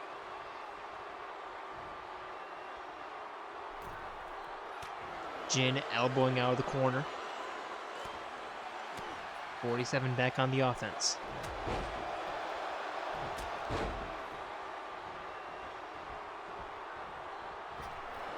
.47 with the Irish whip, but Jin with the knee. Hammer punch to the spine. And 47 fights his way out. Jin back on the offense, though. Single arm slam. Stump to the back of the head to the barcode.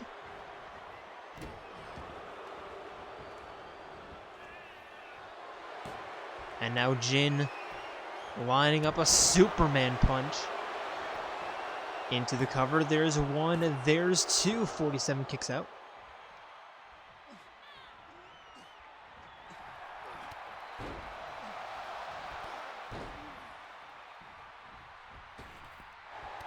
Flying clothesline.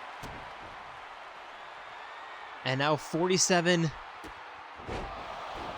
with a stomp. Taking Jin's own finisher and using it against him. There's two. Jin kicks out. Not going to go down by his own hand. Or foot, rather. Now 47 up top.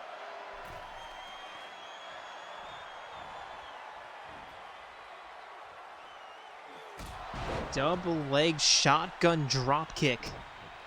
Jin back up to his feet. 47. With another sleeper hold. This time it's the final rest. And Jin managing to fight his way out.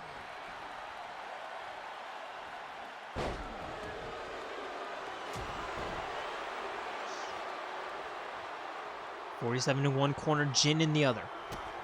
And 47 manages to get the feet up just in time. Walking him to the eastern ropes, turning him around.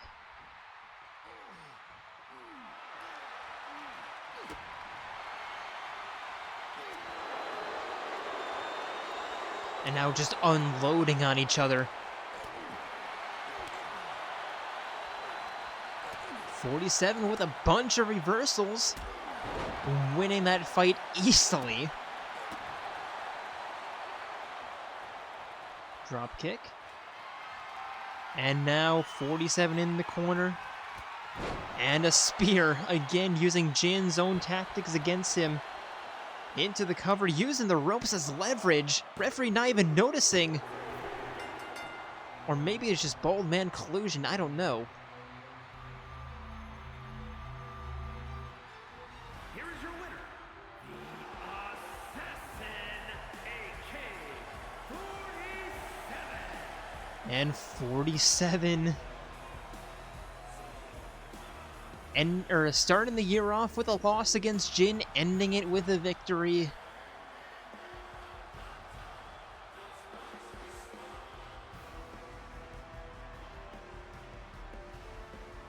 And I feel like these two are going to be seeing each other a lot next year.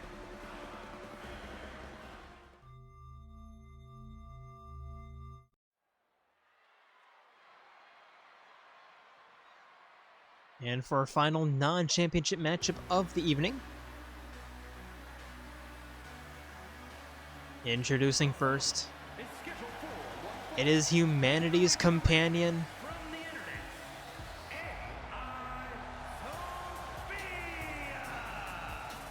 AI it is Sophie.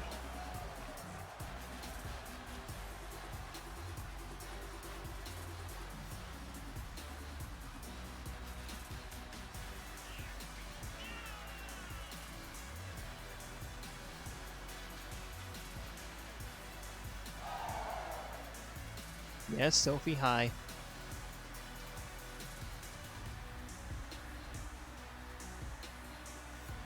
And I will always maintain that Sophie's one of the most underrated superstars in this division.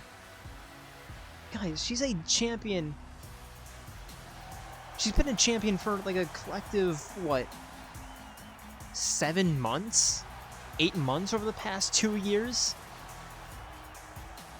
When you have to defend the belt every single month, that's not bad. Stop sleeping on her. She's good.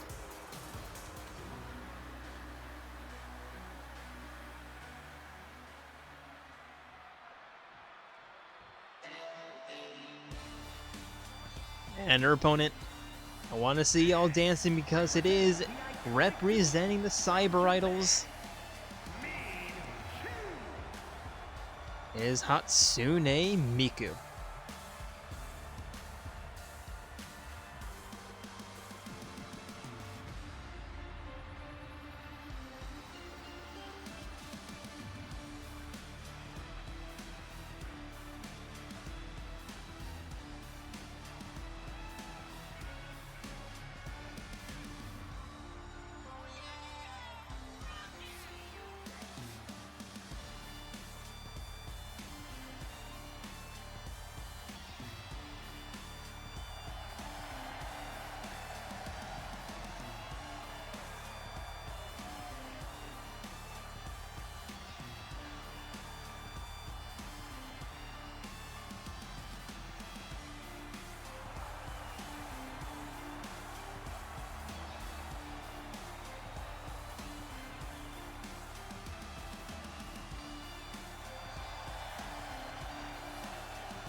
Go Jin, or not Jin.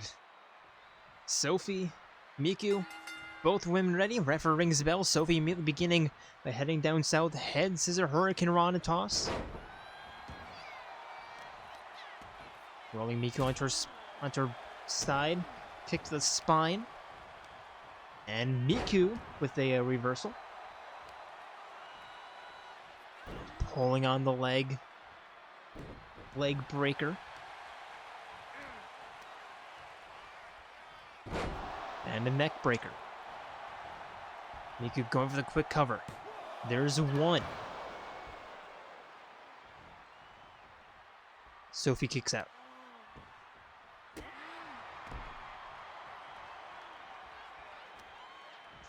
And Miku with an arm breaker. forcing Sophie back up to her feet. Walking her to the western ropes. Kick to the thigh, Irish whip. Looking for a knife edge chop, just completely way early on that.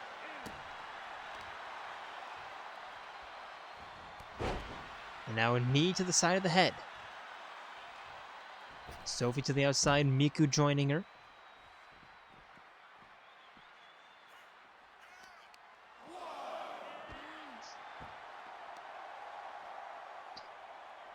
And Miku forcing Sophie back up to her feet. There's 2. And a dragon screw takedown.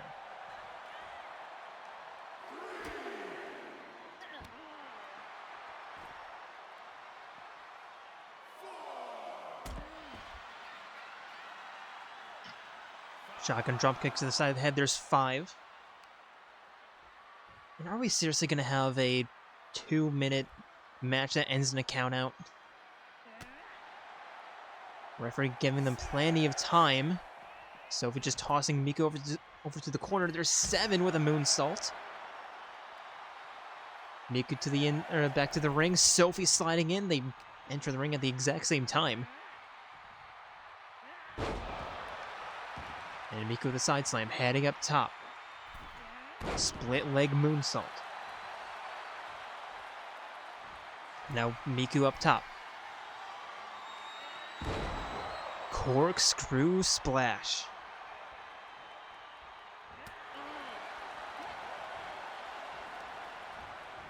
Miku sending Sophie for an Irish whip. And Sophie with a reversal. Kind of. Now Sophie on the offense. Walking Miku to the western ropes. Kick to the thigh, knife edge chop.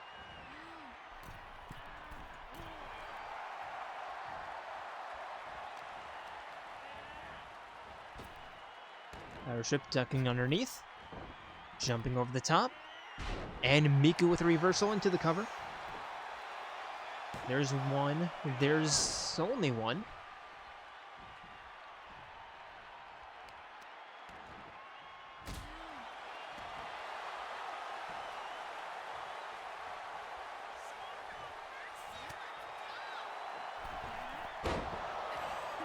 And Sophie getting out of the way of that leg drop. Snap. Kneeling DDT, rather. And Sophie with a suicide senton.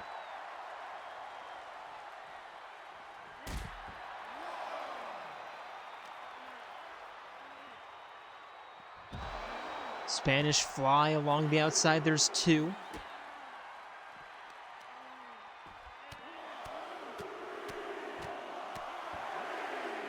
Sophie with the ground and pound. There's 4. Making their way near the ramp.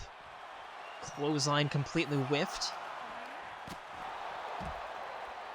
Double knee stunner from Sophie. There's 6.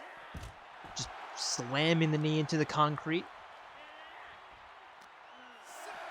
There's 7 and not much more. Maybe an 8.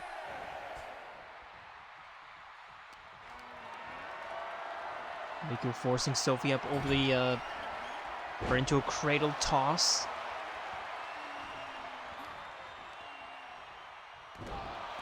And a face buster.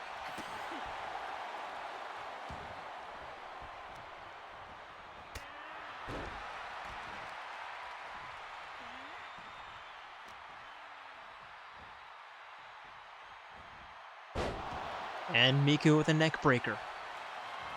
Heading up top. Corkscrew splash into the cover. There's 1, there's 2. Sophie kicks out.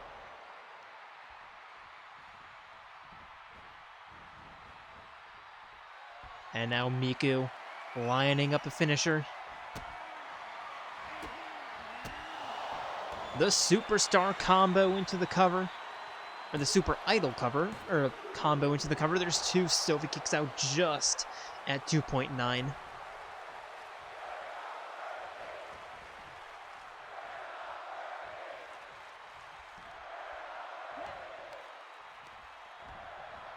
Irish whip. Sling blade. Into the cover. There's one. There's two. Sophie still kicks out. With Miku finding a rhythm. And now a leg hold. Sophie using her free leg to kick out. I think she just took a couple of seconds to recover. And now Sophie dragging Miku away from the ropes. Kick to the top of the head.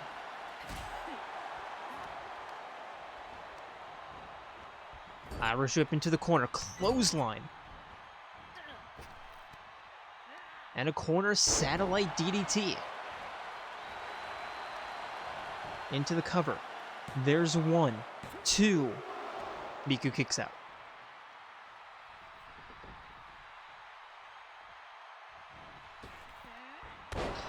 Miku getting out of the way of that springboard moonsault, and now belly to back suplex.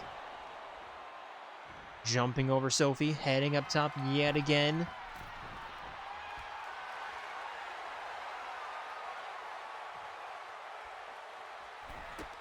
Looking for a shotgun dropkick. Sophie steps out of the way. And now a chicken wing DDT. Into the cover. There's one, two, three.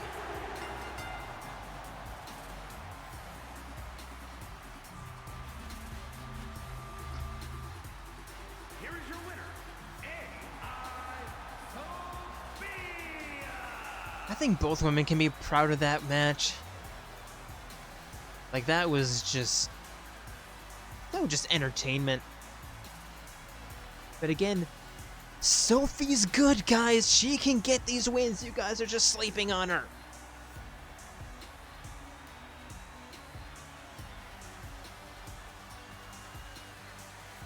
Again, she's a former champion for a reason, guys.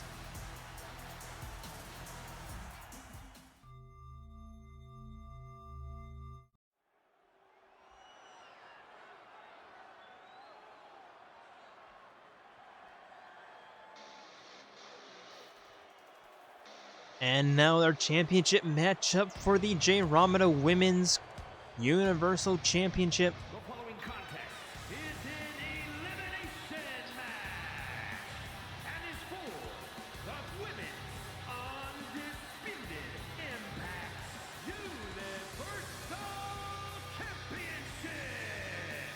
Introducing the challenger from Japan, Ultimate Soldier Introducing first, it is the Ultimate Soldier, Mukuro Ikusaba.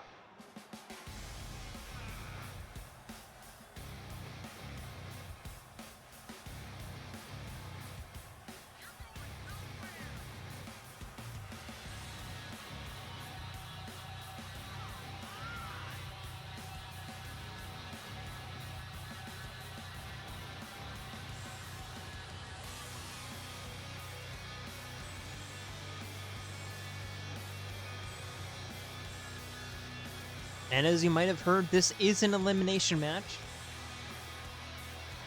So, yeah, the belt holder at the end of the match will be the one who survives. The last woman standing. Which, honestly, I think that's like the best way to do a triple threat, is to have it be an elimination. Especially a triple threat championship match. Or a multi-man championship match, for that matter. Fatal 4-way, 5, 6, 7, 8, however many people.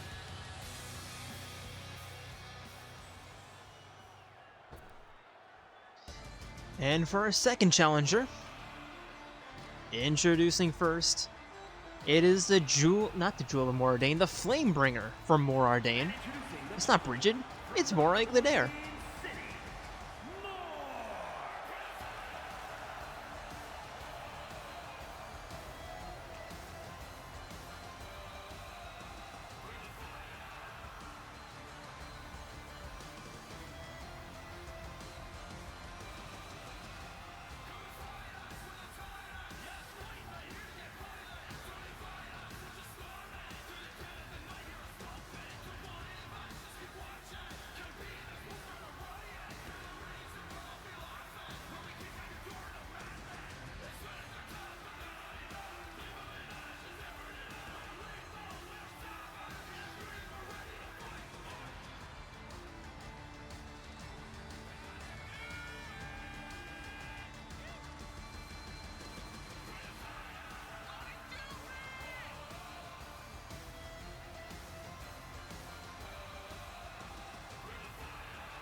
And for our champion,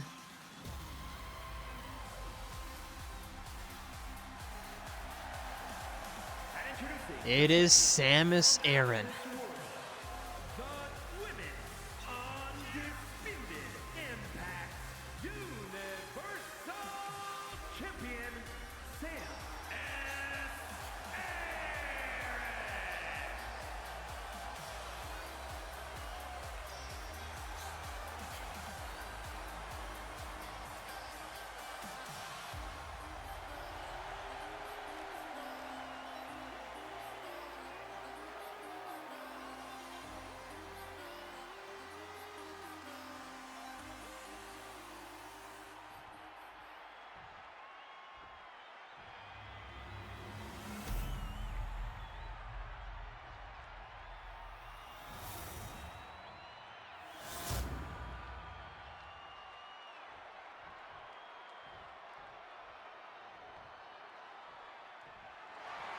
And here we go, belt on the line.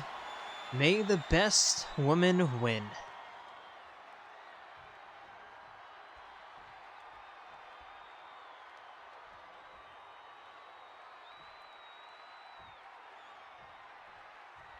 And referee rings the bell. Samus and Mukuro immediately going after each other. Now Morrigan in the mix as well with the half-hitch knee raises. And Mukuro with a tackle. And this is a falls count anywhere, no disqualification. This is just going to be pure chaos. Moreg sending Mukuro over the top rope. Sam is trying to get involved. And now Moreg taking her down into the Boston Crab, the single-leg Boston Crab. And Sam is immediately getting herself out, but Moreg trying to set a tempo early. Mukuro with the takedown into the cover against the champion. And I honestly would not be surprised to see Moreg and Mukuro team up to take down Samus, to at least guarantee a change of guard, and then go one-on-one after.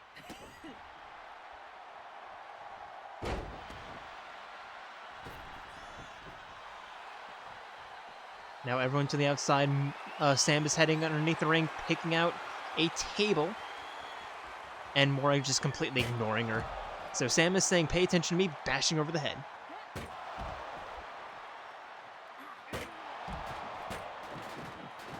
And the table is already cracked in more ways than one. As the alternate women are back inside the ring. Moreg with a shoulder tackle. And a diving tackle yet again. Kick to the shoulder. Samus with a takedown. Now bouncing Samus off the top rope. Mukuro sending Moreg into the corner. Samus with a clothesline.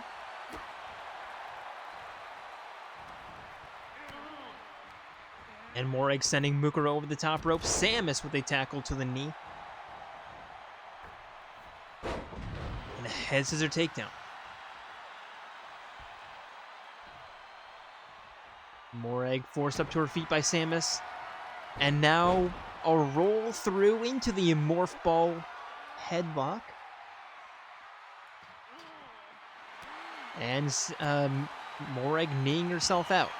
Mukuro heading underneath the ring, picking up a ladder.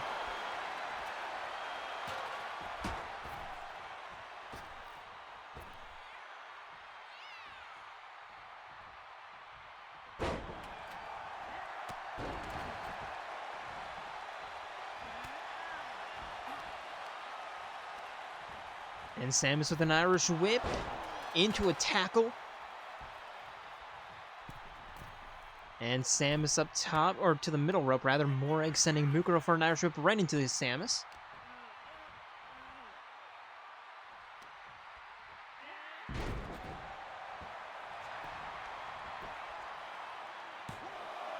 Samus going for the cover. Mukuro kicks out.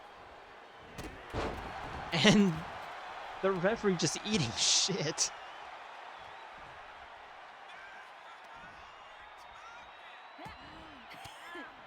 Mukuro elbowing out. Samus out onto the apron trying to catch her breath. And now Morag elbowing out.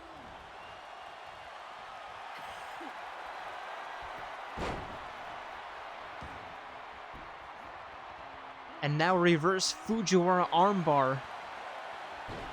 Mukuro fights her way out. Samus with a morph ball neckbreaker. Into the cover. There's one, there's two. Mukuro kicks out.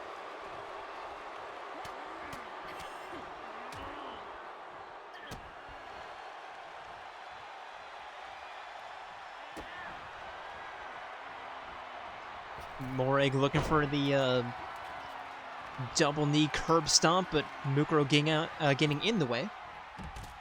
And tossing Morag to the outside.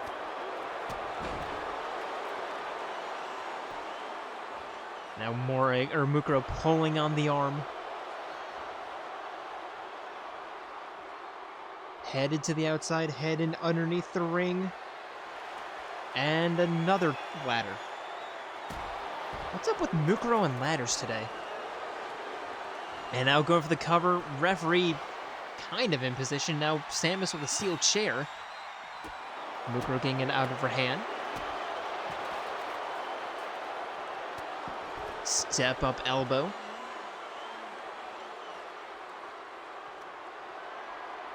And now Mukuro taking Morag to Suplex City. And there's three.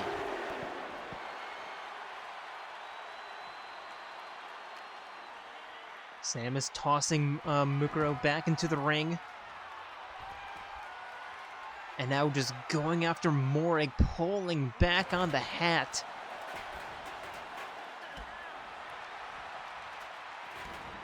And Samus with the jawbreaker. Morag now with the chair.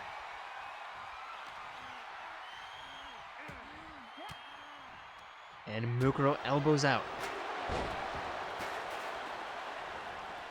Mukuro tossing Morag into the corner. Morag elbowing out.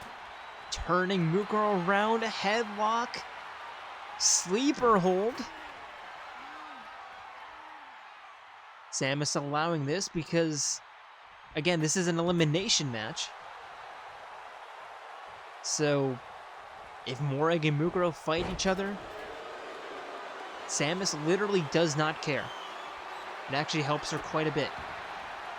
We have another chair.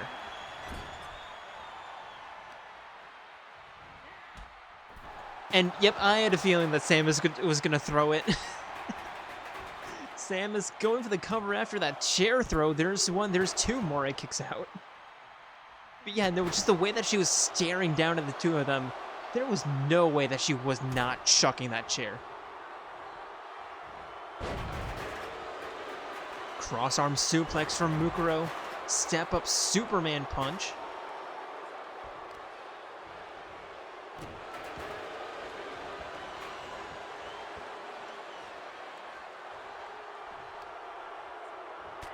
And Mukuro with a knee to the jaw. Dragging Morag away from the ropes. Not wanting any form of rope break at all. Legitimate or otherwise. There's a neck breaker.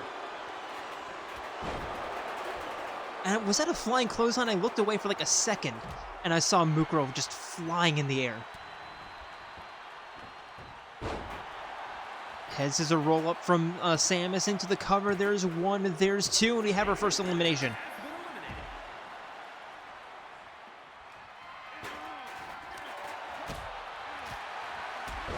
And now an enziguri from Morag, who picks up the steel chair. Bash to the lower spine.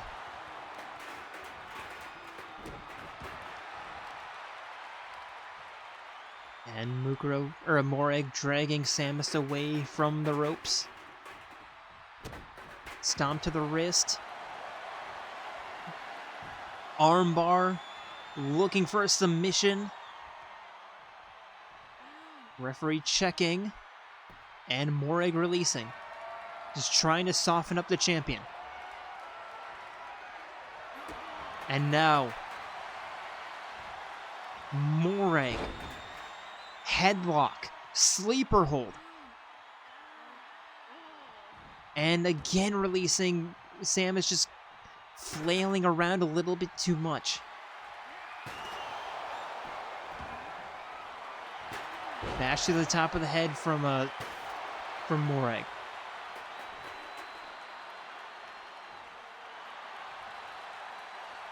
And Samus with the reversal, getting the elbow. Morph ball neck breaker. Yep. Into the cover. There's one. There's two. Morag avoids the 3 count by a hair.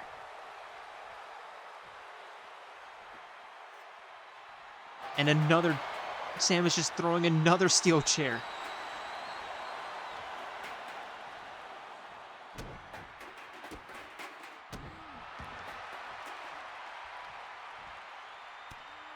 And Samus with the ground and pound.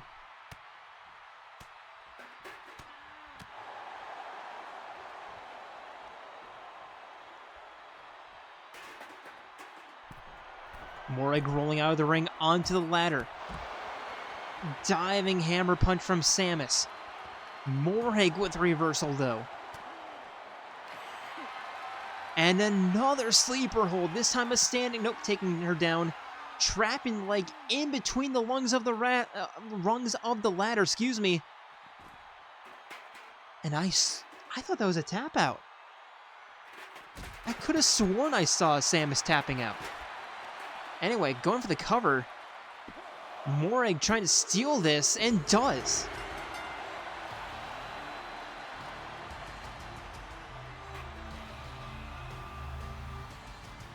Here is your winner, and new Women's Undisputed Impact Universal Champion, Lora. And the Flamebringer bringing the fight to the champion.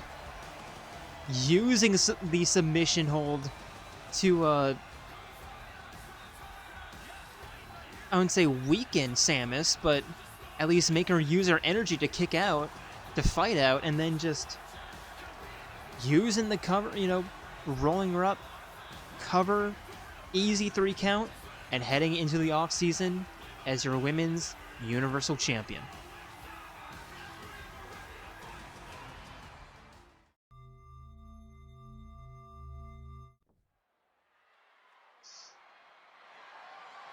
The following contest is a Falls Count Anywhere match and is for the Men's Undisputed Hybrid Cruiserweight Championship. And for our penultimate matchup of the evening, introducing first, it is the challenger.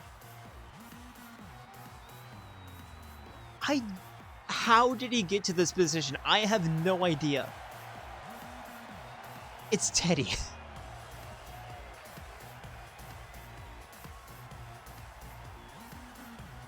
How did he get to a position where he has a legitimate shot at the title? It makes no sense. Jaren, I get. Bones, I get. Yusuke, I get. Nagito, I get. 9S, I kind of get. But Teddie?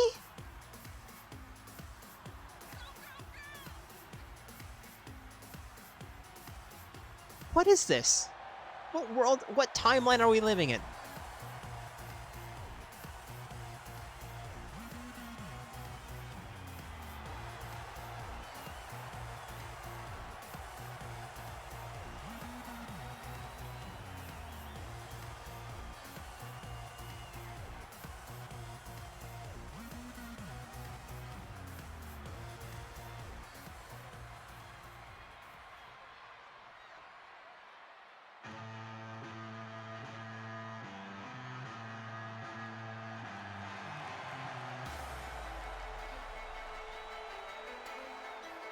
And his opponent, representing the Phantom Thieves of Heart, he is your men's Cruiserweight champion,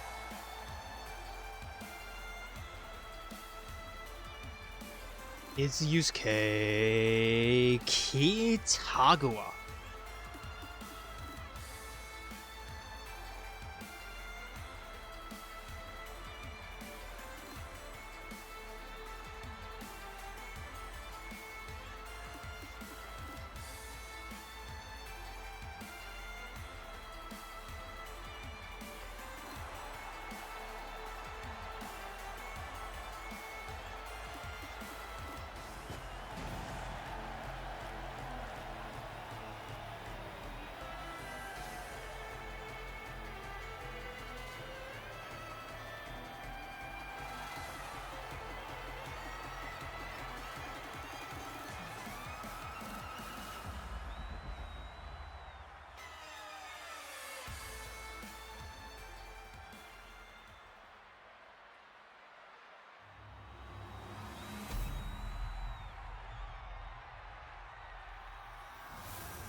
Introducing the challenger from the internet, weighing in at 123 pounds, the Bear, Teddie!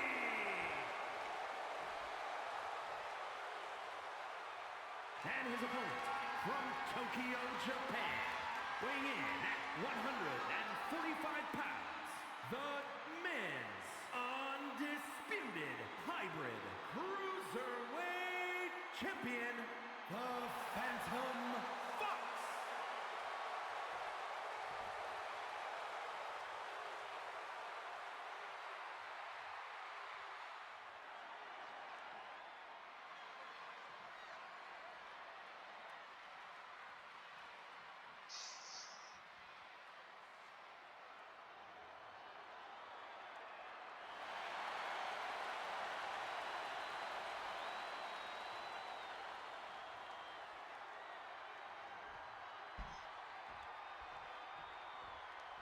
And here we go, both men ready.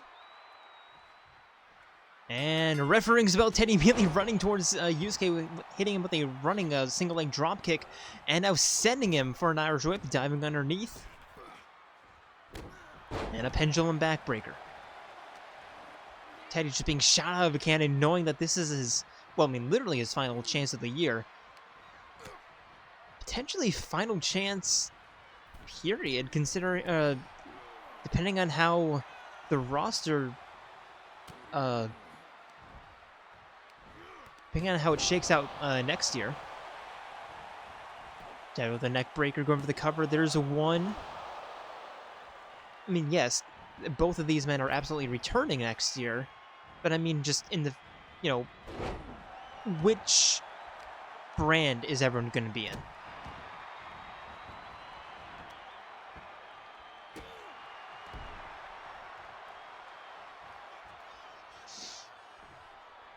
He might not be fighting Fox next year. Now Teddie's sending Yusuke tumbling over the top rope, jumping over the top rope.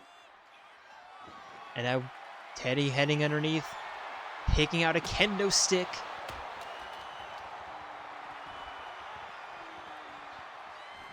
And the cover, Fox kicks out before one.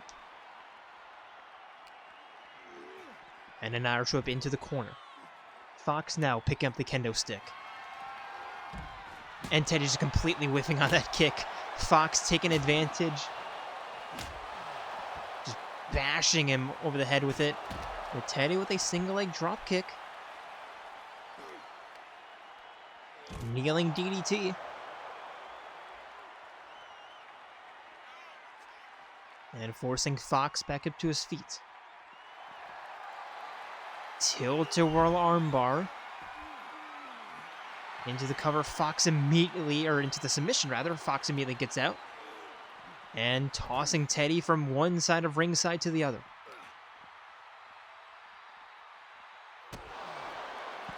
Knee to the jaw. Stomp to the thigh. And now Fox. Lining up. The spinning back heel kick. Into the cover. There's one. There's two. Teddie kicks out.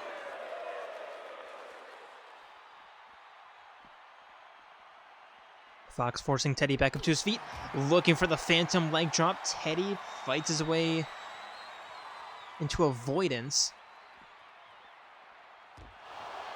And just using the barricade as a weapon.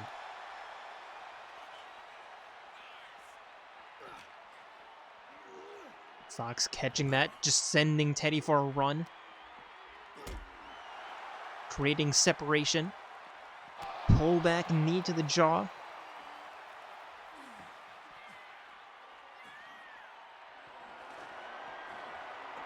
Fox heading underneath now with a sledgehammer. Welcome to Falls Count Anywhere matches. And now, how is the referee even seeing this? He has solid gold steps in his way. How does he... Okay.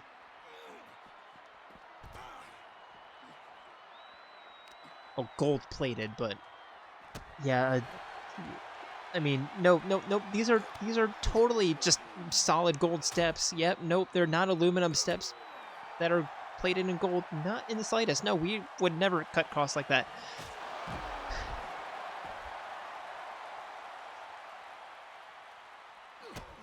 And now Teddie with a facebuster. Into the cover. There's one, there's two. Fox kicks out.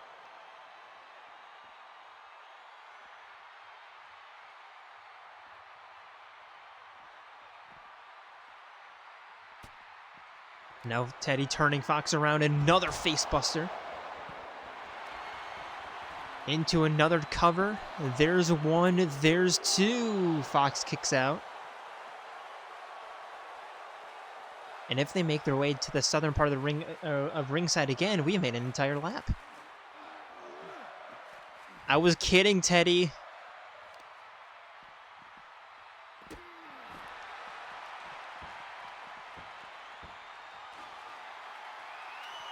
Now Teddie with another kendo stick.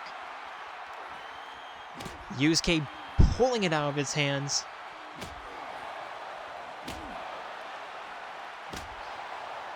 Right to the spine.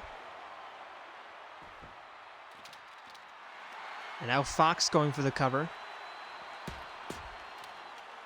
There's one, two. Teddie kicks out.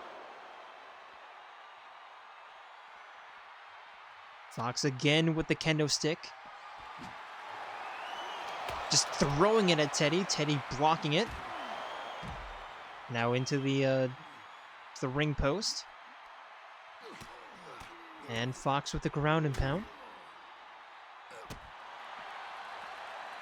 Stomp to the chest, forcing Teddie back up to his feet. Over the shoulders. And a spinning discus punch. Forcing Teddie back up yet again. At 12 frames per second. And we've completed an entire lap around ringside. Guys, I was kidding. There's one, and only one. Fox forcing Teddie back up to his feet. And he still has a Phantom leg drop at his disposal, but no, decides to go for the crescendo. And the cover, we can't even see it because of the angle. There's two. We didn't even get to see it.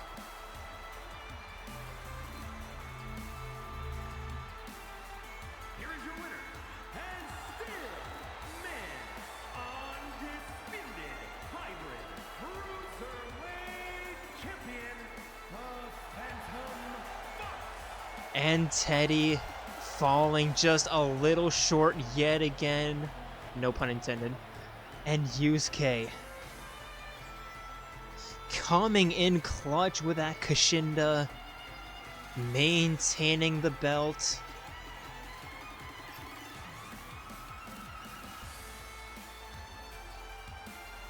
And yeah.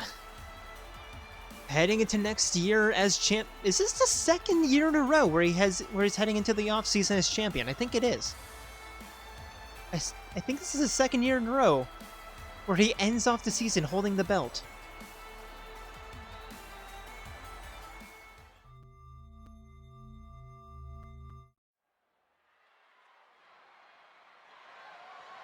The following contest is a 2 out of 3 falls match and is for the Women's Undisputed Impact Cruiserweight Championship. And now for our main event of the evening. Introducing first, 1/3 of the protagonists in this, what I like to call Hot Potato Championship. Making her way to the ring with Fuka Yamagishi, it is Mitsuru Kirijo.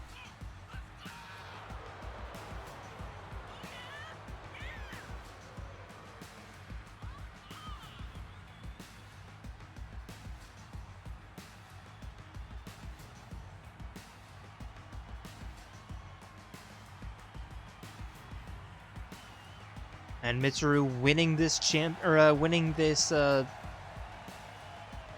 championship opportunity after winning the Royal Rumble.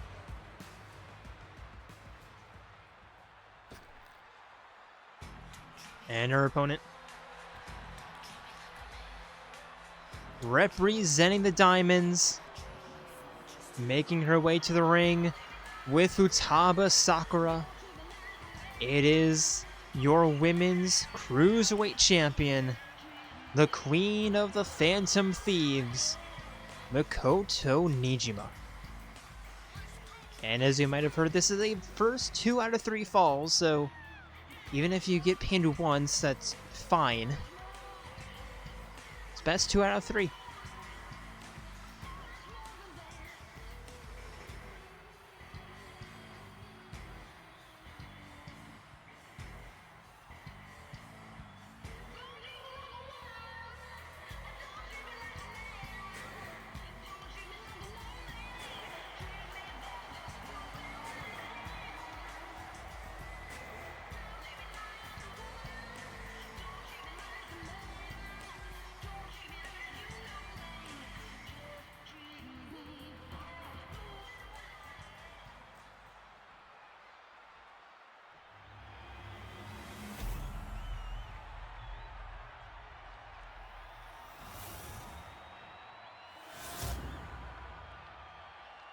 Introducing the challenger from Tokyo, Japan, Miss Kirijo.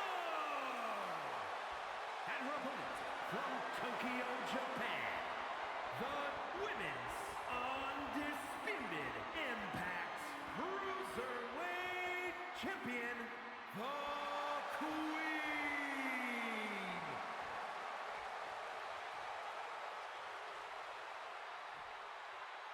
And here we go. These two and Kasumi have been just on each other's levels the entire year. And it all comes down to this. Who will have the bragging rights at the end of the year? That's really all this is down. I mean, they've all shown that they absolutely deserve the championship. This is just for bragging rights at this point. Anyway, refereeing's bell. Makoto immediately begins with a running big boot. And a flying forearm. Fuka asking Makoto if she really had to start like that. And if you're asking that, clearly you don't know Makoto Niijima. Mitsuru with the reversal into the ground and pound. Just pulling on the leg.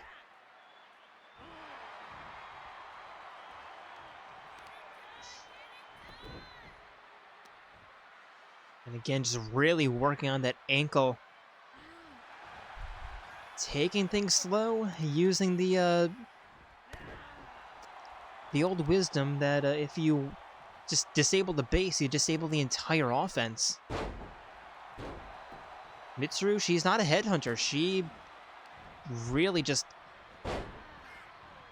takes matches slow, methodical, and just works on each part, each limb individually, and yeah, that's how she beats you.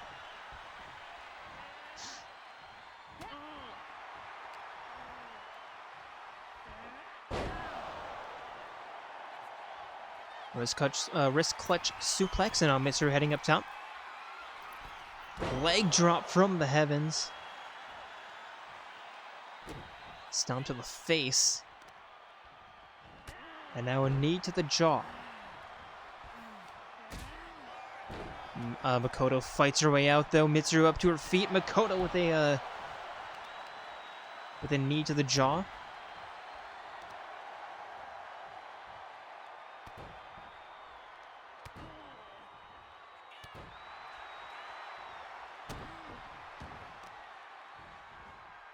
And now just working on the arm. Makoto, middle rope moonsault. Forcing Mitsuru back up to her feet. Irish whip. And Makoto winning her match at a locked-in last month. Not only being the first person this year to defend the Jayromada Women's Cruiserweight belt, because it's been changing hands literally every single month, except for the past two. One of them because, well, there was no championship match because of the Royal Rumble. And the other time because, well, Makoto somehow successfully defended. Mitsuru with a jumping neck breaker, now dragging Makoto away from the ropes, not wanting to get any rope break. And yeah, Makoto stealing away an opportunity. There's two. Makoto kicks out. Makoto stealing away an opportunity for us to see a rematch at Ultimate Fight Night between Kasumi and Mitsuru. Because it wasn't the first time they fought against each other, but there's a natural selection from Mitsuru. Going for the cover. I'll have to pause that story. There's two, and Mitsuru takes an early 1-0 lead. But, I mean, like, was it the first actual, like, one-on-one match between Mitsuru and Kasumi? It might have been their second one-on-one match. As Makoto now goes for the cover to tie this one up, Mitsuru kicks out. I'm pretty sure Mitsuru and Kasumi faced off against each other last year. We were so close to having a rematch, but nope, Makoto had to spoil that, as there's a flying fist of justice. Going for the cover to try to tie this one up yet again. There's two, and Mitsuru still kicks out.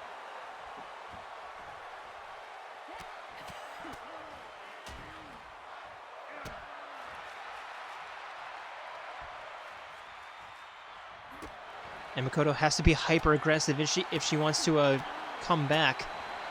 And now Mitsuru, she can take this at her own pace. She already has the 1-0 lead, and I would say she had the lead in that little brawl, but Makoto fighting back. But Mitsuru with a double-A dropkick to the chest.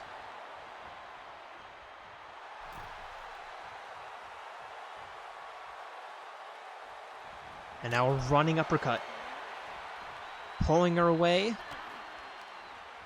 Elbow to the spine, trapping her in the corner yet again. And now looking to seal this one away with the double moonsault. And the cover. There's one, there's two. Makoto kicks out.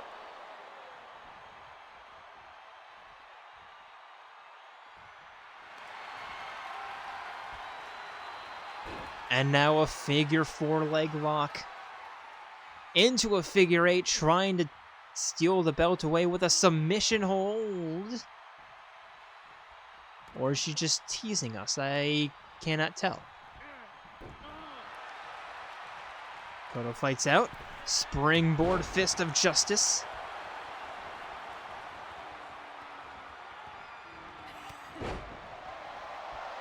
And the clotheslines.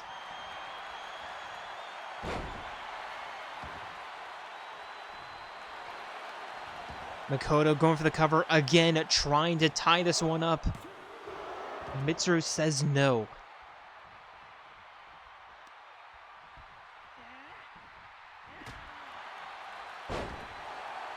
Huge right hand from Makoto again, trying. Mitsuru still says no.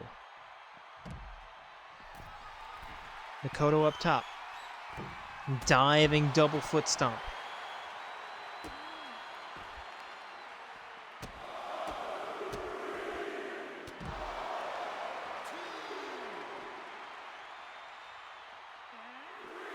Makoto at risk of a count out here.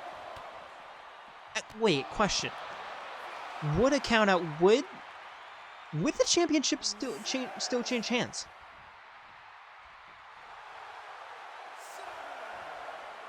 In a 2 out of 3 falls, if the second fall happens because of a count out, does the belt still change hands? Mitsuru in before the 10 count, looking for another natural selection. And another fist of justice from Makoto. Into the cover. There's one, there's two, and finally we're tied up. And I'm curious, what happens in the event of a countout? Can Makoto, now that she's tied it up, can she get herself disqualified? Can she get a countout to at least, not lose? Is that how it goes? Or, I mean, clearly she wouldn't. It's not in her personality. But I'm just asking, could she? I really don't know.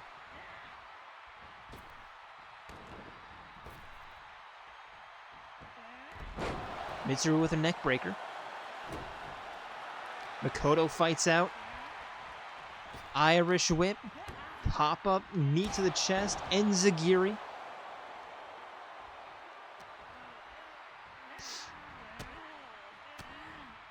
And now the Queen combo.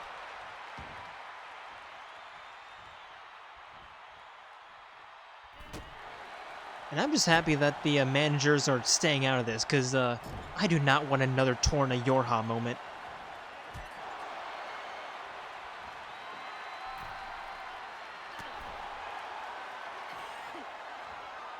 Mitsuru with an arm drag from the top rope.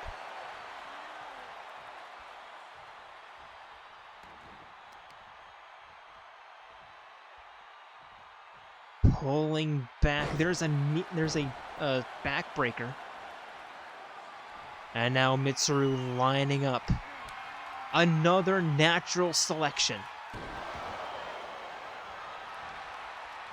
Going for the cover to take the belt. There's two. And she does. Winning the Royal Rumble and converting that into a championship victory. Makoto could not do the impossible 2 months in a row. She defended against Violet, could not defend against Mitsuru. And with that, I would like to thank you all for joining us here tonight on Night 1 of Ultimate Fight Night, and hope to see you tomorrow, where it's going to be Night 2. But until then, we are signing out from Lafayette, Louisiana. Merry Christmas Eve, everyone, and see ya.